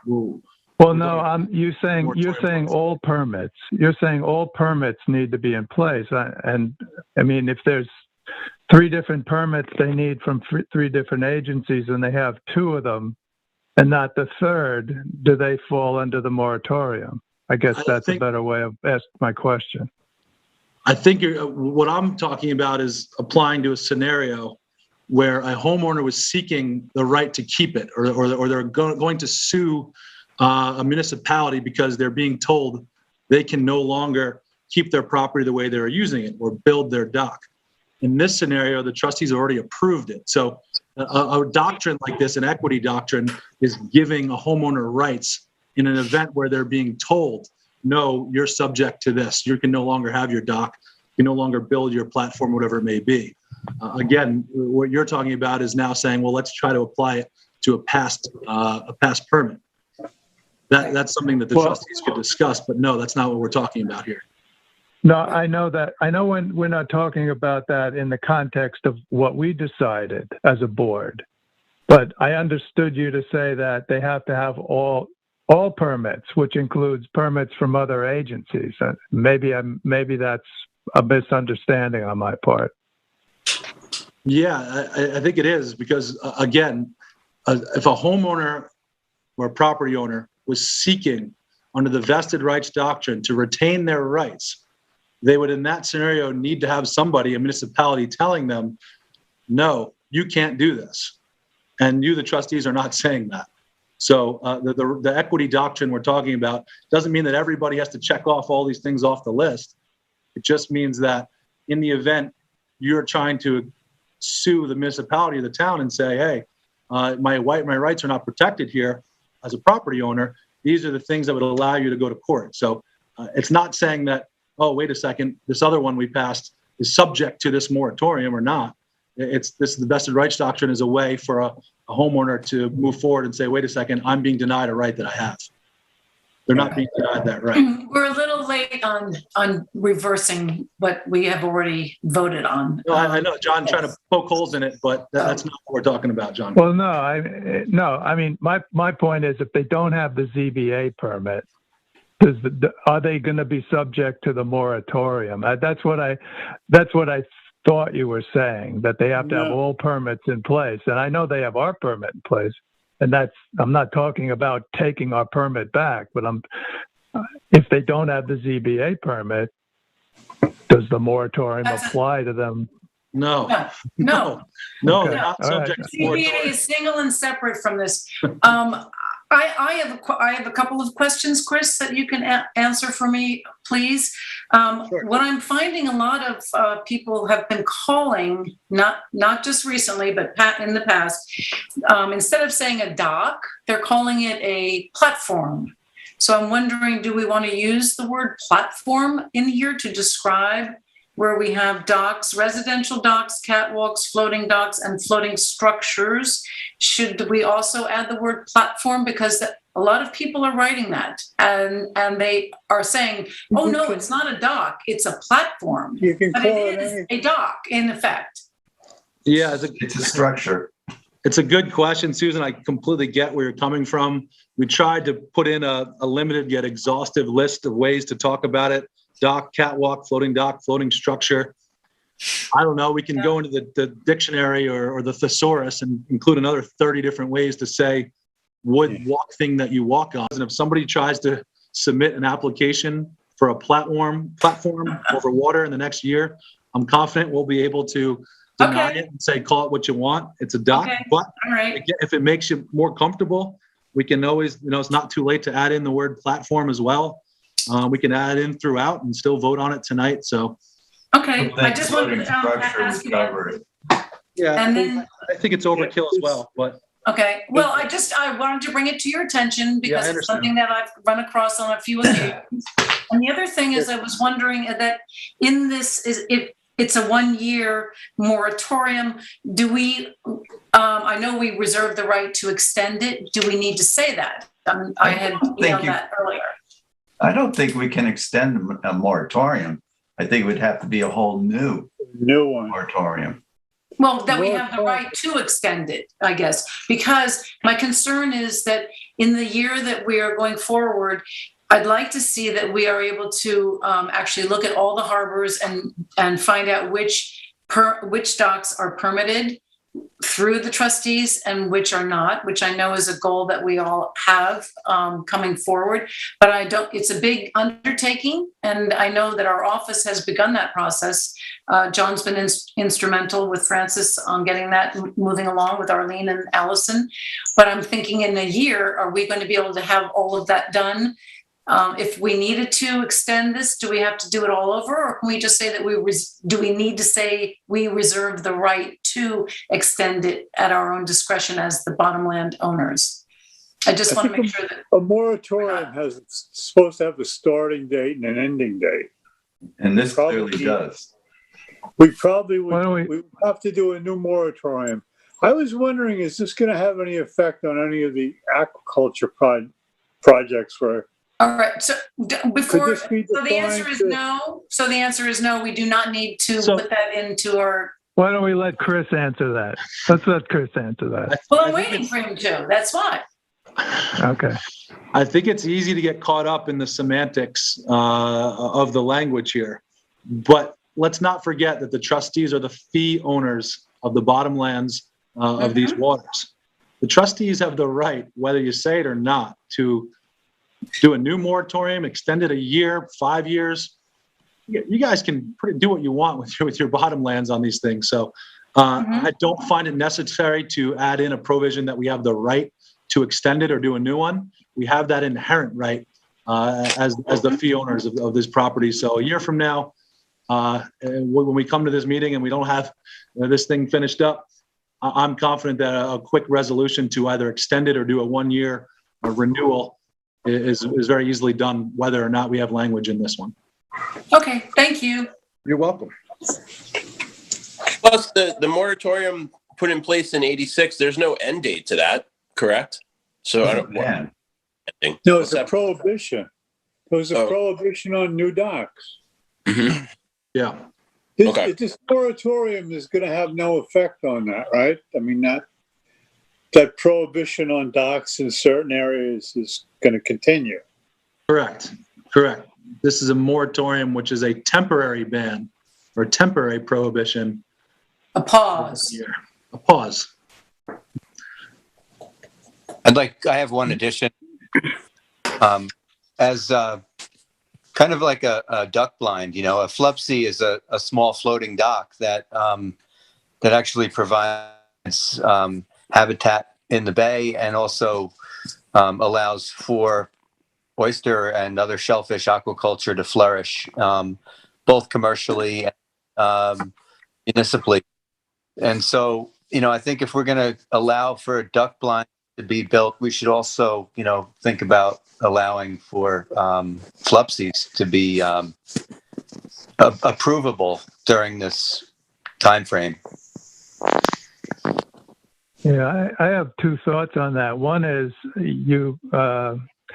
unless a flupsy or an aquaculture structure is considered residential, I wonder if it's already covered under the fact that we're excluding commercial structures here. But I think the point is well taken. It's a little bit like the duck blinds. I mean, we don't want to throw the baby out with the bathwater here and disallow structures in the water that may float, that may be associated with aquaculture, and they may not be commercial, they may not be residential, they may fall in between. I don't know if we should add them, or if, Chris, you feel that the residential limitation is enough to not affect them. Yeah, so it's new residential docks. So are there any flupsies that are added on to a residential waterfront property? Yes. There are. Okay. There are. Then in that case, the point's well taken, and I think that it's pretty easy that we can just add that right in there along with the carve out for the duck blinds. We'll add in that, this is not intended to affect applications for flupsies either. So yeah, I think that's a good point, Mike. Great, thank you. Yeah, no problem. We'll add that right into the provisions here. Next okay? to platforms. You can put platforms. I'm fine with platforms. Let's put platforms in throughout. You got to put it in, Chris. What's that? You got to put it in. Let's put it in, Tim. Right? Susan, platforms. What about? I don't know. Yeah, that's fine. Flupsies are in. Put a size limit on the platforms. No. One concern I had. You're laughing, but it's true. They're calling them now platforms. Okay. They're going to call them kumquats or something, man. As long as it's floating and they can walk on it and tie a boat up to it, it doesn't really matter what you call it. They could put 10 flupsies in a row and call it and walk out on it now. Tie the Queen Mary up to it. Yep. Oh, Ben, you just bring up a point. Mm-hmm. What about putting 10 duck blinds together? Is there any size requirement on a duck blind? You can't. They have to be 500 feet apart. Okay. So the size requirement on a duck blind, is there any size that's too big? Come on, guys. We have somebody come to us and build a house out of one last year. Okay, I'll drop it. I'll drop this. So if anybody wants to make a motion. Chris, I had one more. I had one more thing I'd like to just complicate you with. Flupsy? This has got to do with the exclusion of commercial docks, commercial floating structures, the word commercial. I feel it's important to somehow express the intent of the board, that by excluding commercial docks from this moratorium, we're not inviting applications from commercial operations to construct new docks during this period. I don't know, maybe you feel that's not worth considering. Some of the rationales that were used to justify the dock that we just approved, I feel, went to the concept that, well, because the trustees haven't acted in many years on an area that's not banned for docks. Therefore, that's a compelling reason to allow this dock. And I wouldn't want that to somebody to think that may apply to our exclusion of the construction of commercial docks in this moratorium. Okay. John. So I don't know if, a motion alongside this resolution by someone that would state that the intent of this moratorium is not to encourage the construction of new docks in commercial operations. I mean, it's really the intent here is the finger pier thing and the flexibility of an existing marina to reconfigure and perhaps build some, small finger piers that for special use. But certainly it's not to allow them to apply to build a new dock. I know we can always say no, but that's just saying that. So your point's well taken, John. I understand what you're saying here, and we don't want to invite an influx of commercial dock applications. At the same time, I get this feeling not only with this moratorium, but also with the response from the trustees on the McGinn dock application. There's a sense of gun shy of this idea that maybe we are setting a precedent, that all of a sudden we're going to start approving everything that comes in, or that we have to, for some reason, approve some application on the basis that we approved a different application. And I just want to remind the trustees again that the trustees are fee owners of this bottom group. So we're not setting a precedent on the McGinn application. We're also not saying because we're going to enact a moratorium on residential docks, it doesn't mean that tomorrow we're going to get 10 commercial dock applications and that we're going to feel obligated now to approve them because we didn't enact a moratorium on them. So I just want to, again, just really drive home the idea to the trustees that you guys have the absolute right to say no. You can also say yes. But in this scenario, I don't think we need to dilute this moratorium, this resolution, by now saying, well, it also means that we don't want any commercial dock applications. It doesn't seem to me to fit, although I get your concern. No, this resolution. I think your language covers it. It's just for recreational. I mean, it's not for commercial.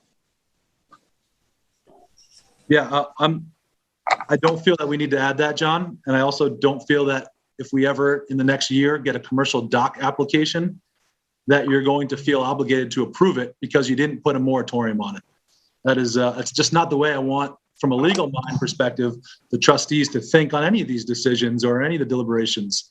Because you say yes or no to one thing, doesn't mean all of a sudden you're saying yes or no to the next. And I just get this sort of idea that we're a little gun shy on this as property owners and bottom land owners, and say no anytime you want.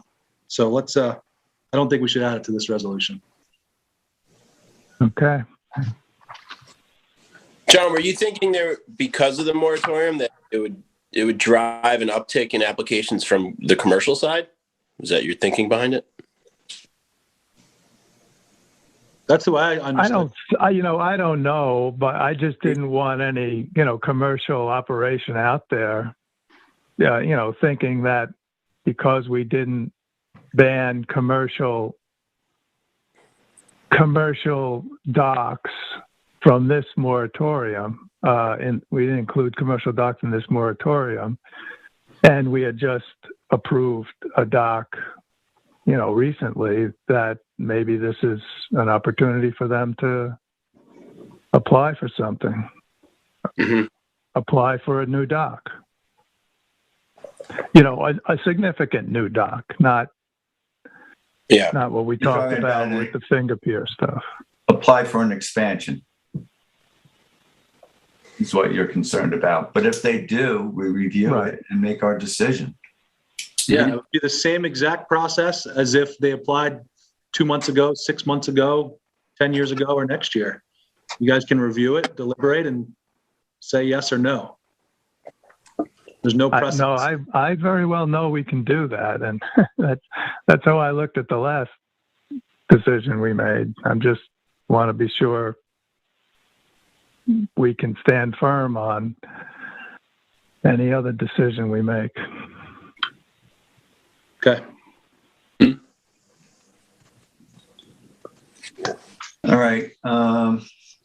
Chris, the copy of this resolution I have does not refer to commercial or residential in any way. So I don't know if the latest copy does or not. It does, but it does not have platforms and it does not have flupsies. So if you want to... Would you want to read it? Sure, I'll read it. Okay. I might have to stop and chime in on a few different things here, but I think I have it. Yeah, sure. Okay. I'm quite sure the copy I have is very short. Okay.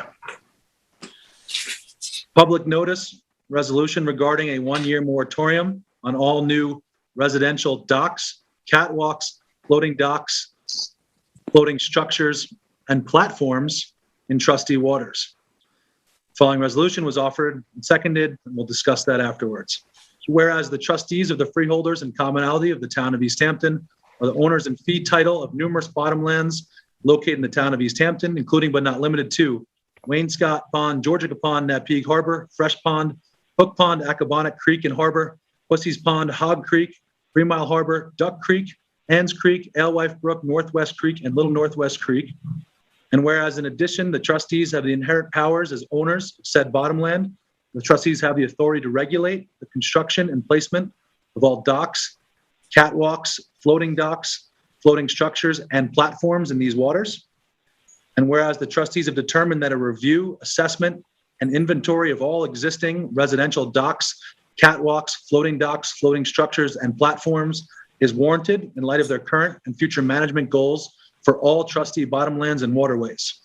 And whereas the trustees have determined that a 1-year moratorium on all permitting and permitting approval for the construction of any and all new residential docks, catwalks, floating structures, and platforms is warranted, pending this review and assessment. And now therefore be it resolved that the trustees hereby enact a 1-year moratorium on the permitting and permitting approval for construction of any and all new residential docks, catwalks, floating structures, and platforms beginning as of November 22nd, 2021 through November 22nd, 2022. And now therefore be it further resolved that this moratorium does not include an existing or future duck blind permitting, as this resolution is not intended to affect the long-standing history of hunting from duck blinds in trustee waters, nor is it intended to include the implementation or construction of any flupsies. And now for there be further resolved that an applicant for a new residential dock, catwalk, floating dock, or floating structure or platform may request in writing a waiver from this moratorium if the applicant is able to show the need that for the new residential dock, catwalk, floating structure, or platform is based on a perceived public safety, emergency, or environmental hardship, in which circumstance the trustees may, in their sole and absolute discretion, accept said application for review and deliberation in accordance with the trustees' standard application review processes. Waiver of the trustees, freeholders of the commonality of the town of East Hampton, Francis J. Bach. So that is the resolution in its totality, including our edits for platforms and flupsies. So I'll make a motion that we approve the resolution as it was just read. Okay. I would like to make a comment that what we're about to endeavor is a very big project. I mean, probably the biggest thing to come out of this is going to be an inventory of what's out there and what's permitted, what's not permitted. We know that there are quite a few non-permitted structures in existence. And it's going to be up to each of the committee of each water body to work on their sections to figure out what's in there and bring it forward for the Harbor Management Committee to review. So you're making quite a commitment to this. I just want to make sure you're aware.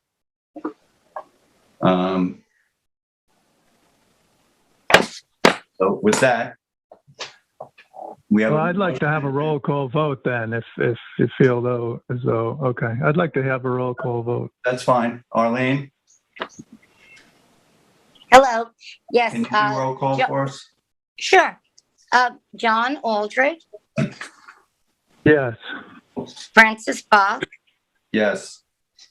Ben Dollinger, Yes. Rick Drew, Yes. Tim Garneau. Yes. Jim isn't here, so we'll go to Mike Martinson, Yes. Susan McGraw-Keeber. Yes, and I'd like to just add one thing, that I really sincerely hope that we will all divide this huge task evenly among ourselves. It's really incumbent upon all of us as trustees to participate in this very important task in front of us. And thank you, John, for all your work you've done on this, and everybody. Great. So then we have Bill Taylor. Yes. Okay, thank you.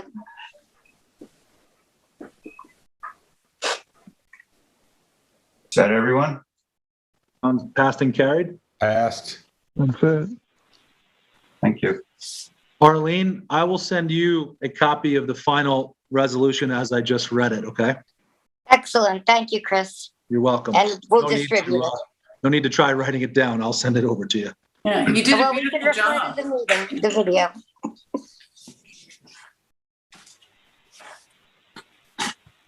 Anybody have anything else on that one?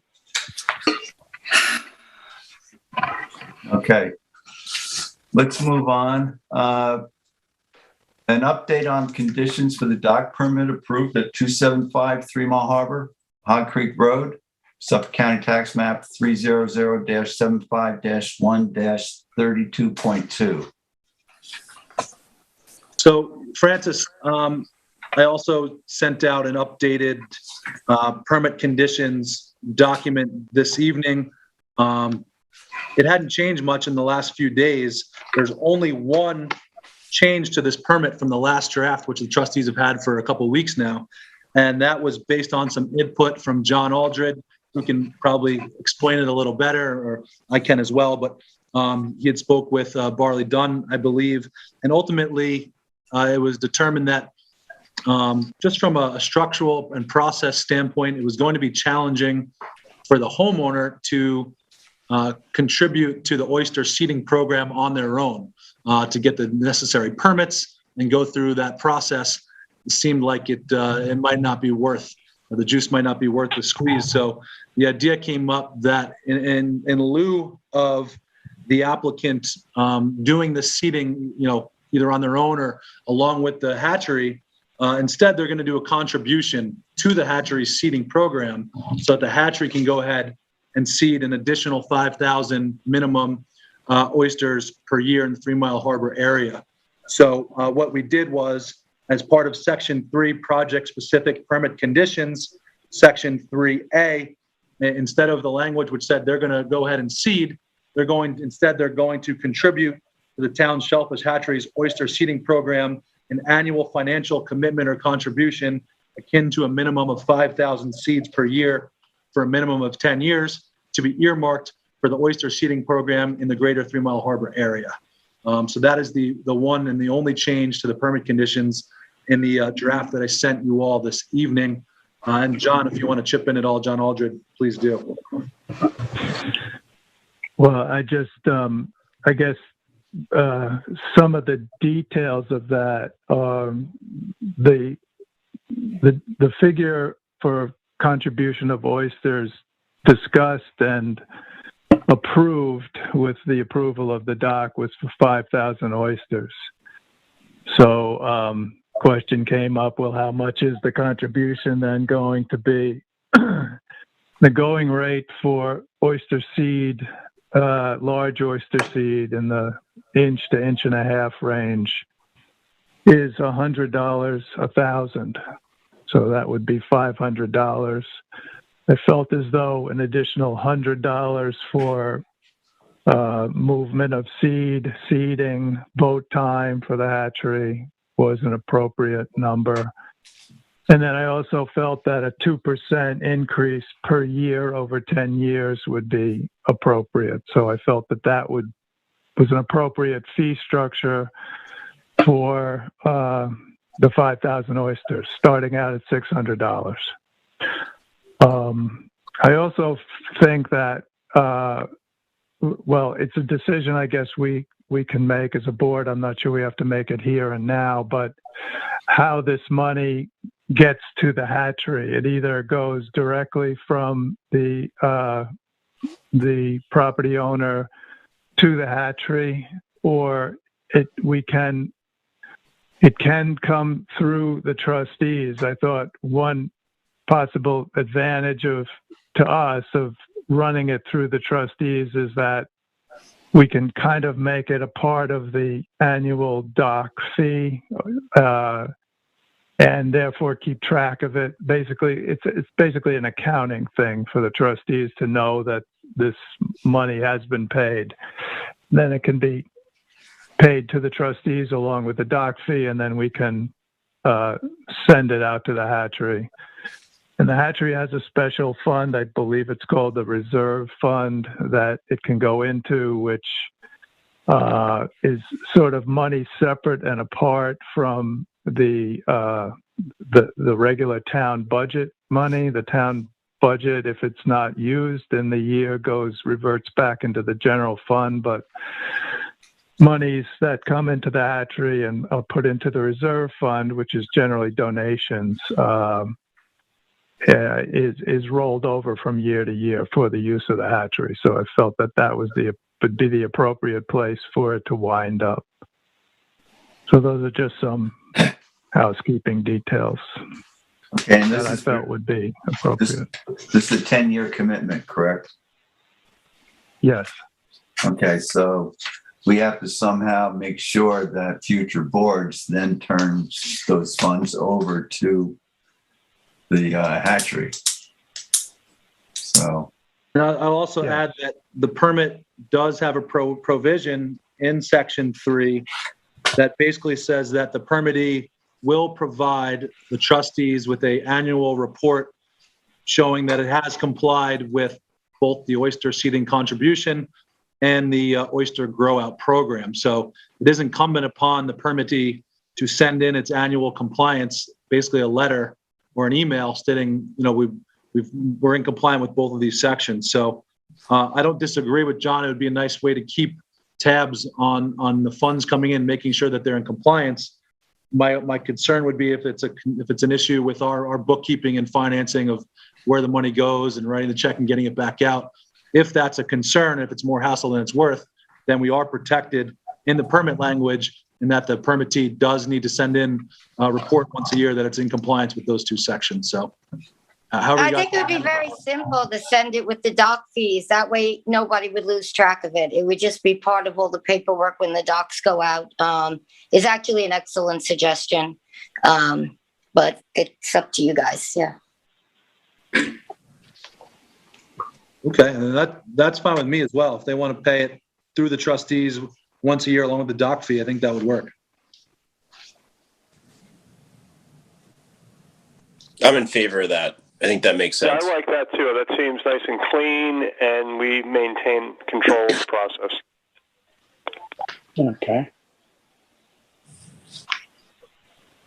Has the permittee agreed to these terms? John? As far as I understand, they agreed to the amount. I'm not sure. Chris, did you talk to Maddie about, the process or just the amount? No, we didn't confirm the process. I was looking through my emails today. Did you get an email from Rick Whalen's group or Madeline confirming that they're okay with the $600 plus 2%? I thought I received that email. I just can't seem to find it. Did you see that email come through, John? I saw it in my office. Yeah, I recall that. Okay, so they did agree to the 602%. I don't know that they agreed to send it in through the trustees with their annual dock fee, but I don't think it's something that'll hold this up. From my correspondence with Madeline, they're going to be on board with that. Yeah, that she sent an email on November 18th in the afternoon.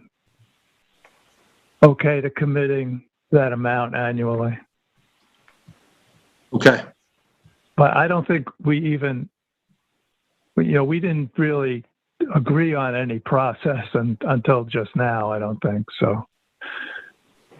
Well, I would think it would be streamlined for them this way. Yeah, I think it'd be easiest for everybody this way. All right. I mean, we already voted to issue the permit. We don't have to vote on these terms, do we? No, we do not need to. Okay. All right, so the permit language is substantially complete. I'll just confirm with Madeline the process. I'll add in the finances that John spoke about to our section 3A, and I'll distribute it to the trustees to look at and for Francis to sign. Okay.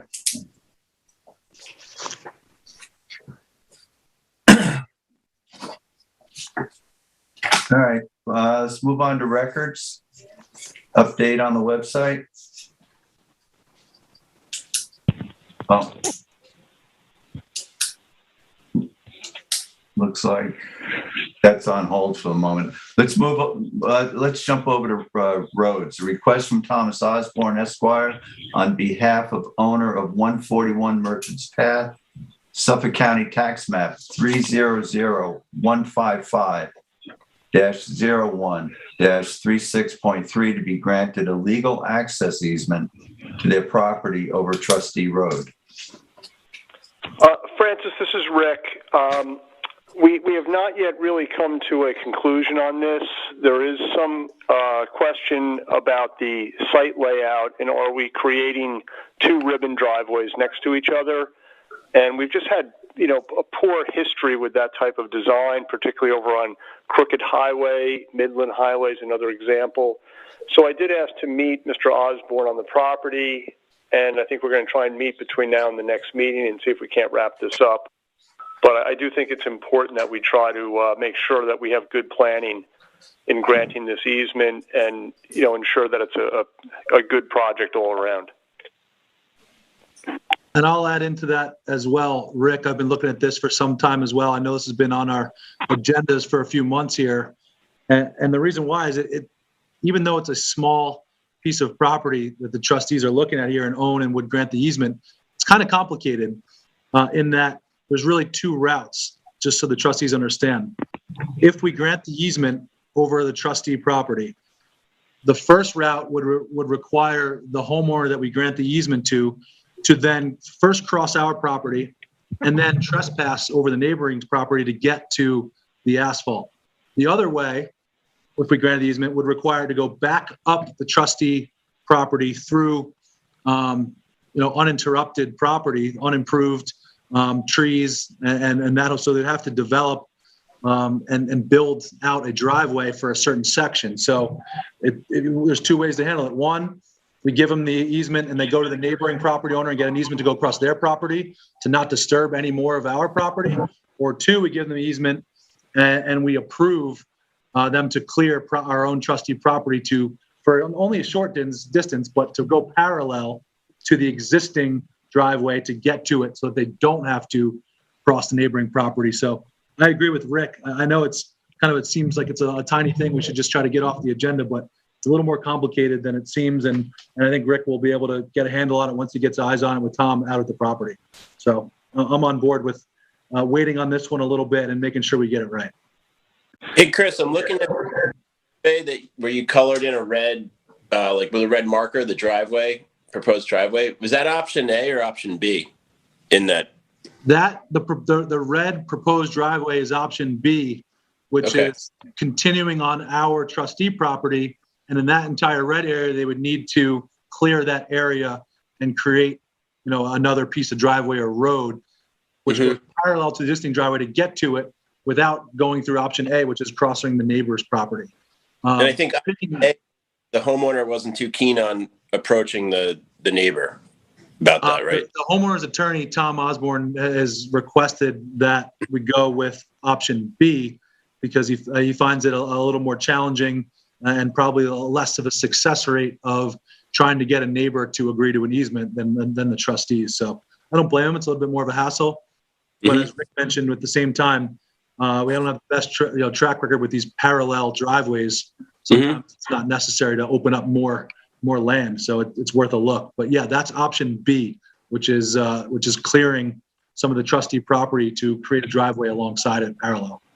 Okay, but it sounds like option A might be the path of least resistance, maybe. To the environment, yes. To the property owner and the attorney, no, because that property owner can say, well, geez, I didn't even realize you're on my property in the first place. I'm putting a fence up there tomorrow and see you later. So, it could very easily go wrong that way as well.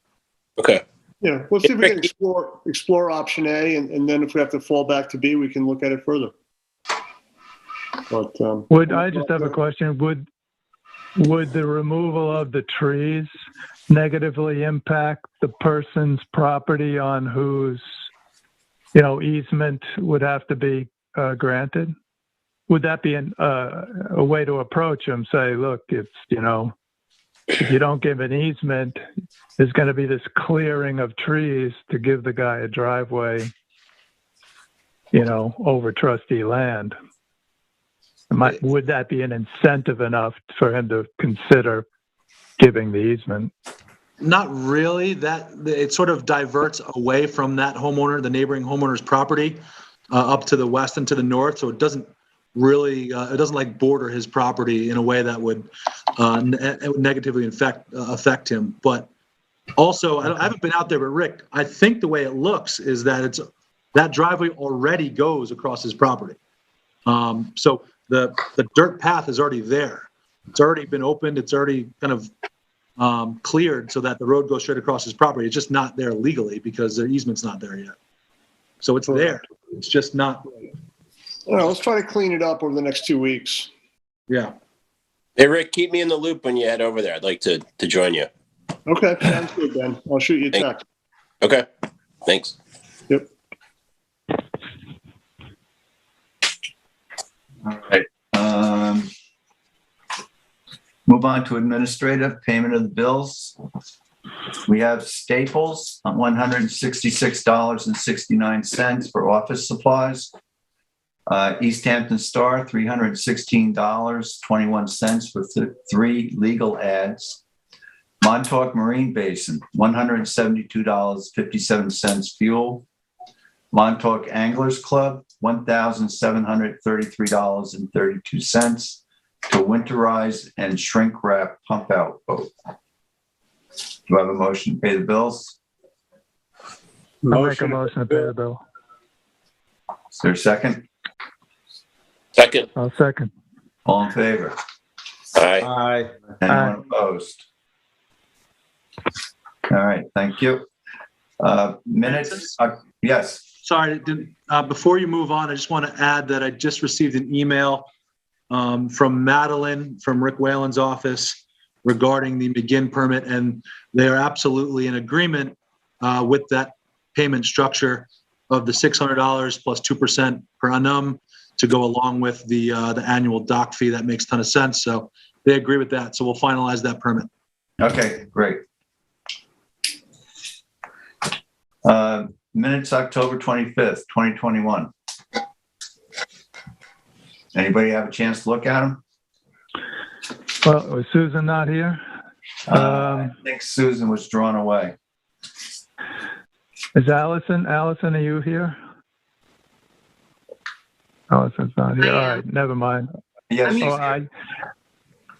I started to read through them and I realized I had read them already. I don't know if I had sent you comments on them. Yes, you and when Susan I first both read them. had. We both commented. Mm-hmm. Yes, and the corrections were made. All right, I'll make a motion to accept the minutes then. Is there a second? Second. All in favor? Aye. Aye. Anyone opposed?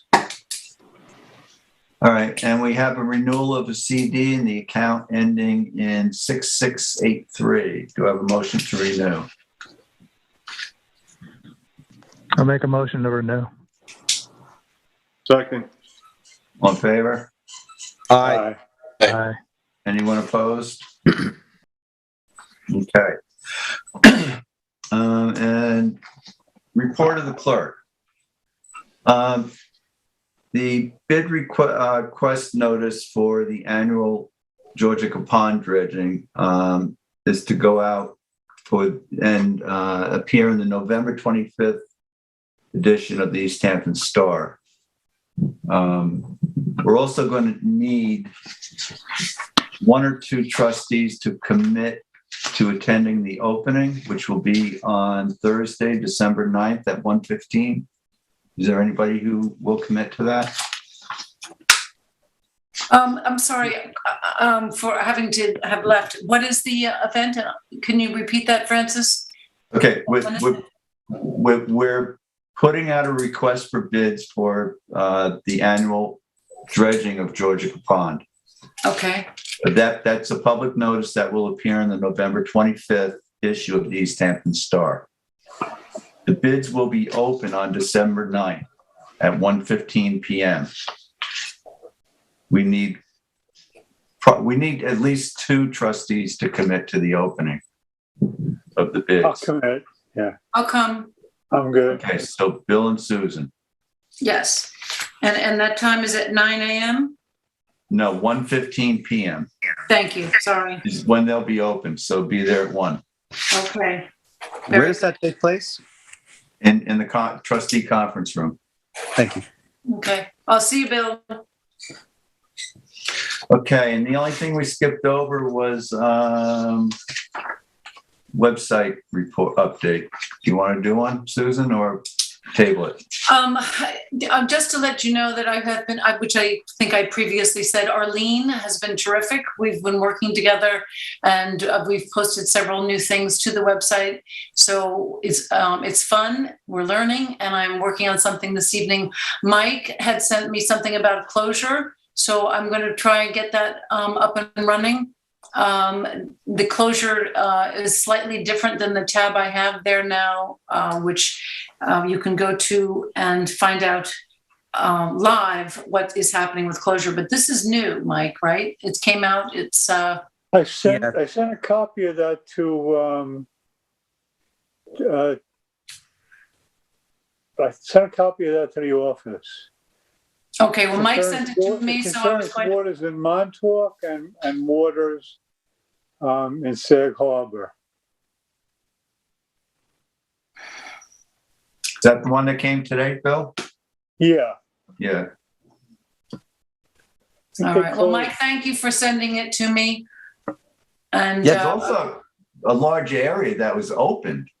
Oh, it's open by Westchester County. Nassau, Westchester, yeah. Yeah, Sag Harbor, Montauk Lake, Long Island Sound. So this is important information for shellfish harvesting. And yeah, so that's basically it. I would like the public to once again take a look at the website and all of the trustees, ehtrustees.com. It's really looking great. And thanks so much to Arlene and Allison. And Arlene, we'll have to get together and continue working on this. Okay, but that's it. Okay, Matt, before we say goodnight, is there anybody on the phone lines? There's 0 callers on the line, and I would like to add, on behalf of the LTV family, have a very happy Thanksgiving. Happy Thanksgiving to you too, and everybody at LTV. Thanks, Matt. Thank you. Thank you. Hey, do I have a motion to close? Motion to close. Motion to close. Second. Second. All in favor? Aye. Okay, have a great Thanksgiving, everybody. Have a good one, everyone. So long.